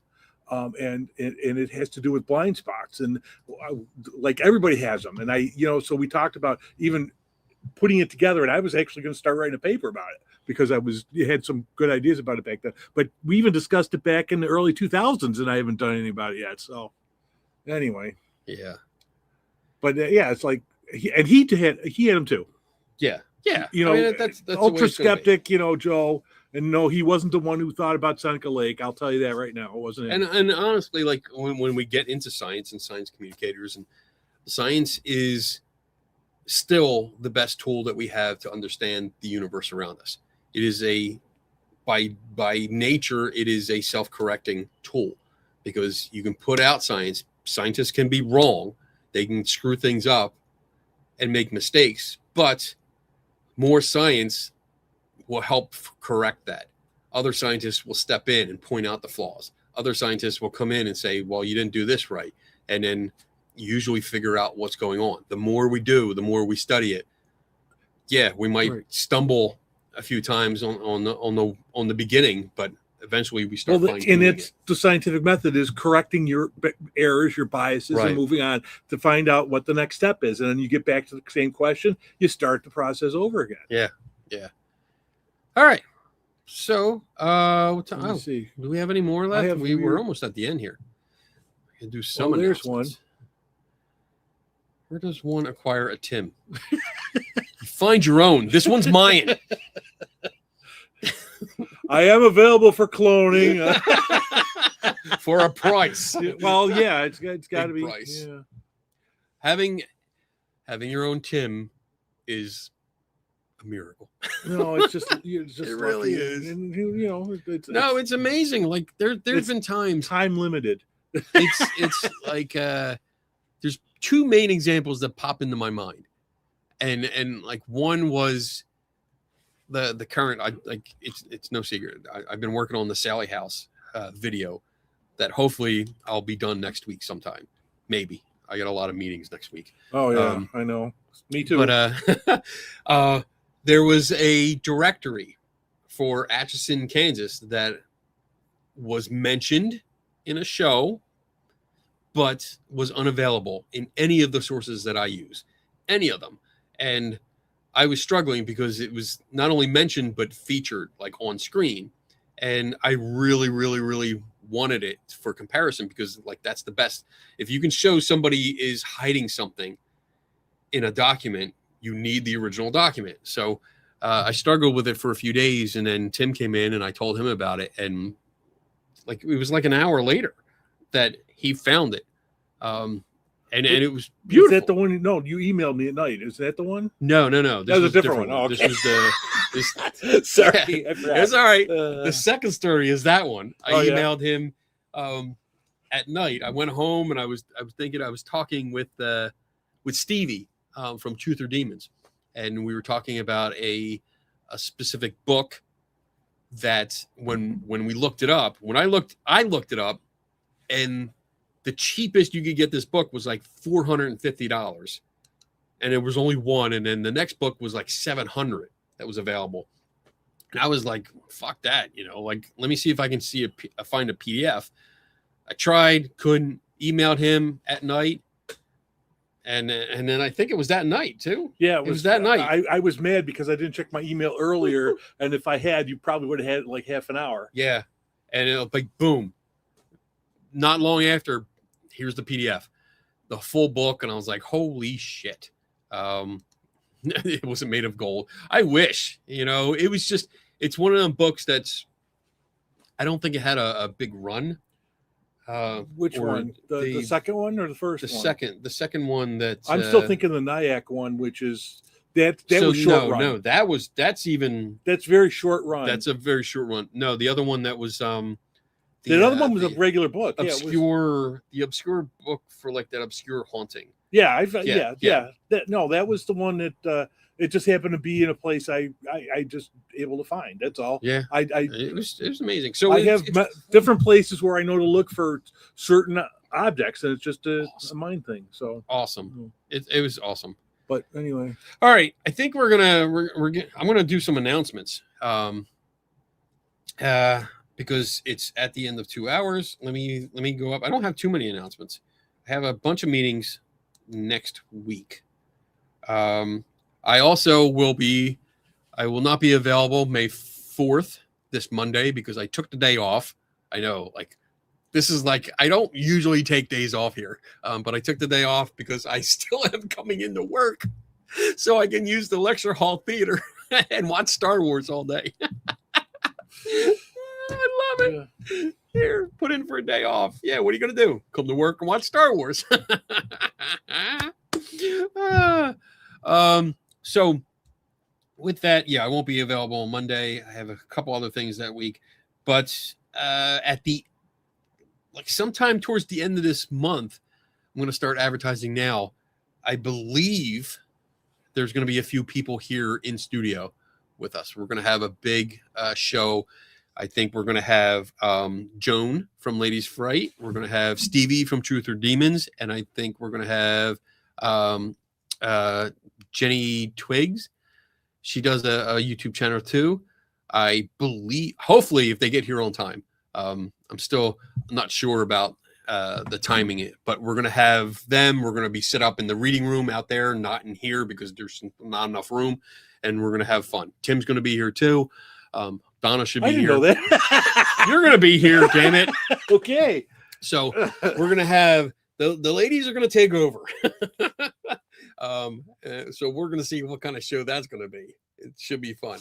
So that's at the end of the month. That's probably going to be the 29th, May 29th.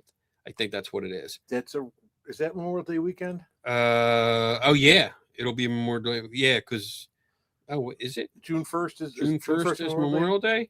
I don't remember if it's the week before. Is it? I don't know. It doesn't come up on my calendar. No, well.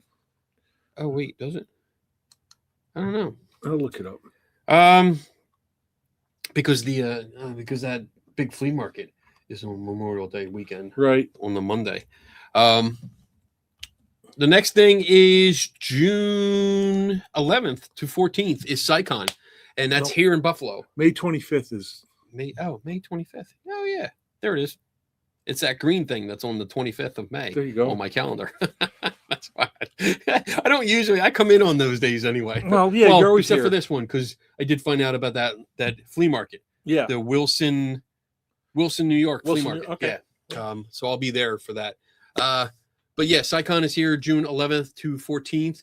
June 11th is a Thursday. We will be opening, Tim and I will be opening the conference with our tours, our sold out tours.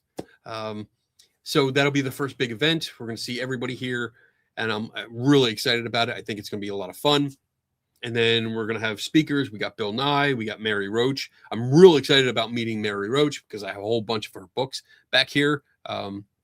On here, like there, right there. That's Spook. I love that book. So I'm going to get her to autograph those. Hopefully is she doing a signing?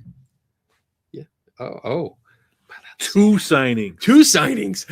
Yay! I will be in both. But you are you going to buy the new book, which is it's just a rewrite. 6 Feet Under is the new book that's based on Spook. They redid it. So, okay. So if you're going to buy the new one, because I'm going to have the books in the bookstore, because that's another job I have here, is we're going to sell books, and 6 Feet Under is one of the books we're getting. So she'll be saying that.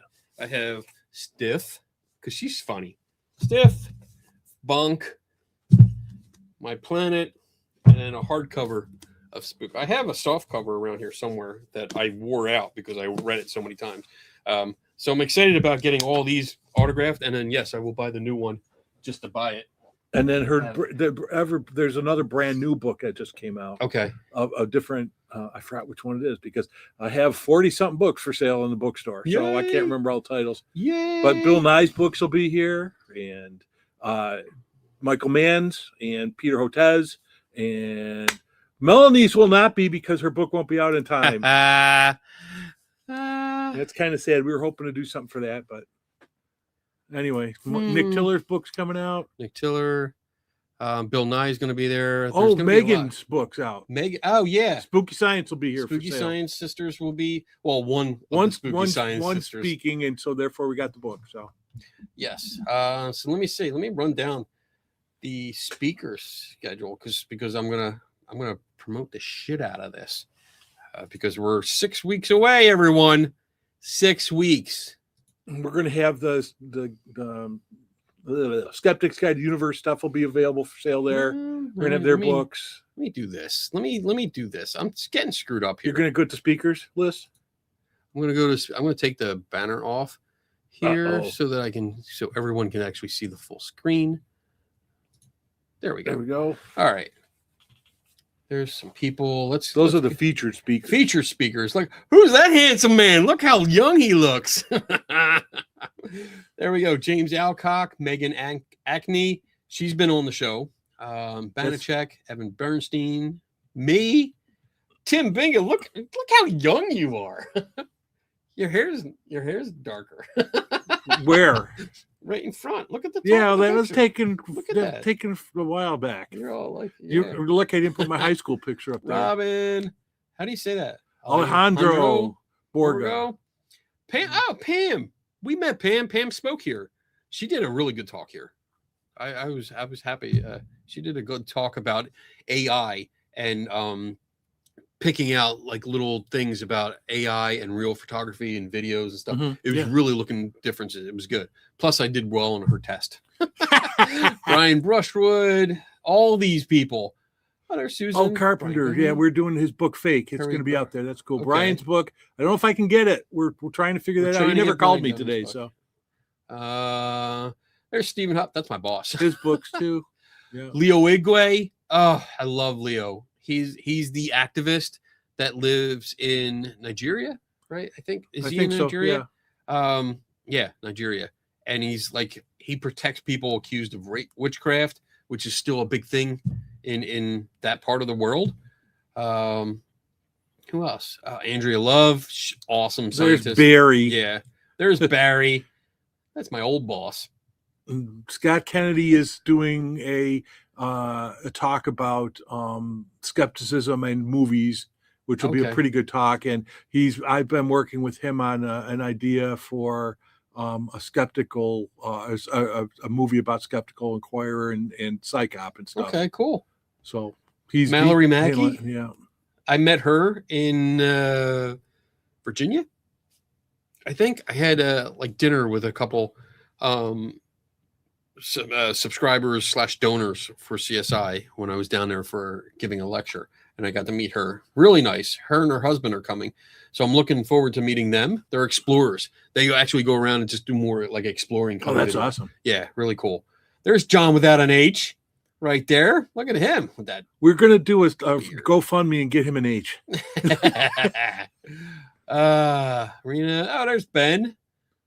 Bill Nye. Ben really likes Rob Palmer there, doesn't he? He does. He's all happy about seeing Rob Palmer. Tim Redmond, this gentleman, love this guy. He's a local teacher. And I actually, Tuesday, I'm going to his class. I'm going to speak at his class. I speak at his class like 4 times a year, which is really good. It's a class on critical thinking. And we go, I talk to the kids about different hauntings and what to look for. And we actually, last one, we had a lot of fun. We recreated a lot of TikTok style videos. And it was a lot of fun. Daniel Reed, he's going to be there. I'm excited to see him again. Good to see him. Mary Roach, Cara Santa Maria. She's part of the SGU crew. Armadillo. That's Amadeus. Oh, yeah. You drink, bitch. There you go. All right. Richard Saunders from the Skeptic Zone podcast. He's coming. I'm excited to see him again. Eugenie Scott, Sammy Schuster. Oh, I saw her. I think she was. Katie Solita. I think so. She commented on my post earlier today. Eddie Tabash. Oh, there's Melanie Teresa King and Anthony. Nick Tiller, Jim Underdown, Bertha Vasquez. Coleman Watts, really good videos. If you haven't seen his videos, he does really funny debunking stuff. I don't know. I wouldn't call them debunking. I don't know. I mean, the paranormal ones are definitely debunking videos, but really involved, really detailed, and funny. Richard Wiseman, Stuart Weiss, Dan Wilson, Justin Robert, and Zhang Zimin. Yeah, I think she's on the panel for International Corporation at the China Research Institute of Science. CRISPR, I think. Yeah, CRISP. Deputy Secretary General of CAST, UN. Her research primarily focuses on science writing and assessment of science communication programs. Right, Ooh. that's really cool. I want to talk and to she's her. talking about that in an international scope. I think she's on the panel with Leo and Armadillo and those folks. Okay, I can't wait. It's going to be so much fun. Oh, I love doing this. I love getting into these talks and just learning, because that's what I do. I'll just sit there and just write notes, and I record most of them. Oh, you know what? I'm surprised. Stephen usually asks like to write about several of the writer or the speakers. Like he usually gets me and other people to, hey, pick 2 or 3 of the speakers that you want to write about, and you have to write a few paragraphs. Wait, are you talking about for the magazine coming up, or no, afterwards? After the conference. He'll tell you just before the conference, go visit this thing and do it. So yeah, we're still 6 weeks out. He's got a little time anyway. Yeah. What else? I'm just looking. I'm going to weigh in a little bit here. The demands being asked is setting up believers and true investigators up to fail every single time, because we have no way to prove a spirit if we don't. It's not setting you up. I honestly think you have the wrong attitude towards this, Cree. You have the wrong attitude towards it. It's not setting up people to fail. It's setting it up to actually prove what you say. And if you can't prove what you say, that's on the person making the claim. So if you want to rely on your beliefs, that's up to you.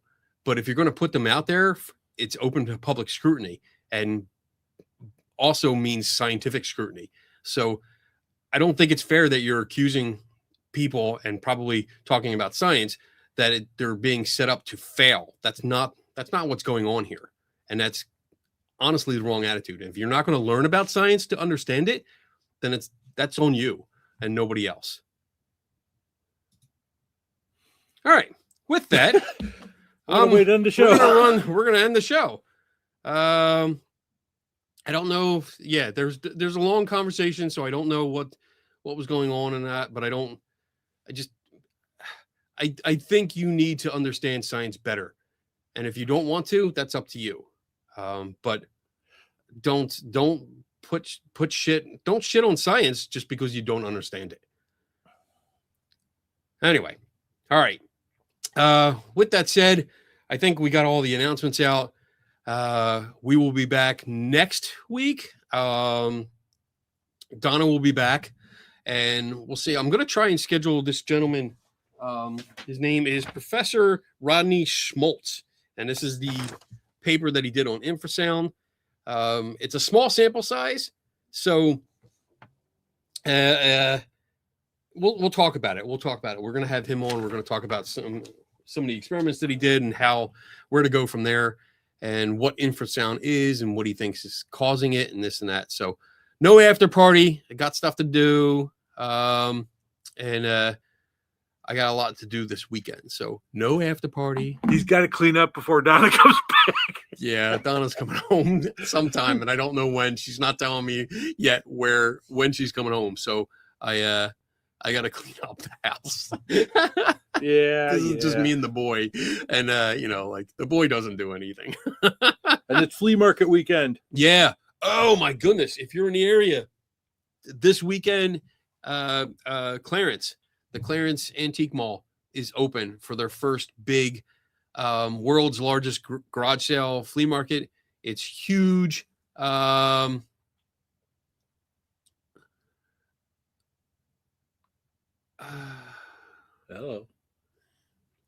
I'm not going to argue with you. You say what you want. I'm not going to argue with you anymore. Anyway, yeah, it's huge, big. There's like 500-600 vendors. It's amazing. And I got my wagon all set up to go. I got my professional flea market wagon that I'm going to roll around and fill up, hopefully, with stuff. So anyway, have a great weekend, everyone. Take it easy, and I'll see you next week. All right. Oh, remember, because I got yelled at because I didn't do this on a live. Remember, never stop learning. Bye-bye. Hey, diddle diddle, here's a little riddle.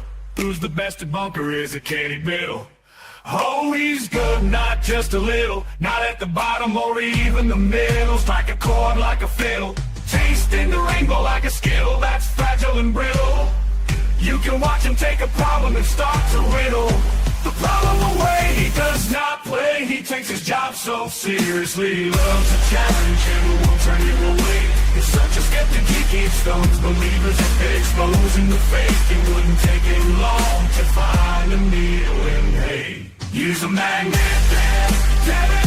Now take a drink of Kenny's specialty. Someone may say that's not for me. To each their own, home will be. And Kenny's such a skeptic, drinking skeptical tea. Like and subscribe, everybody turn notifications on.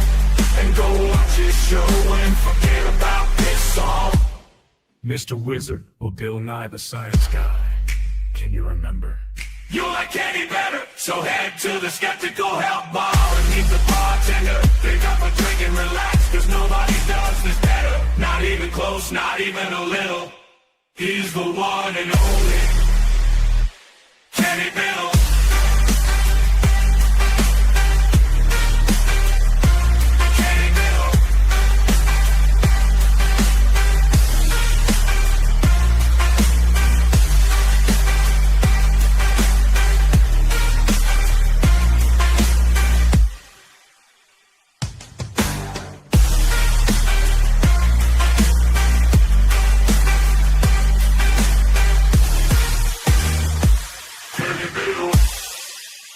And now we return you to our regular scheduled program, In Progress.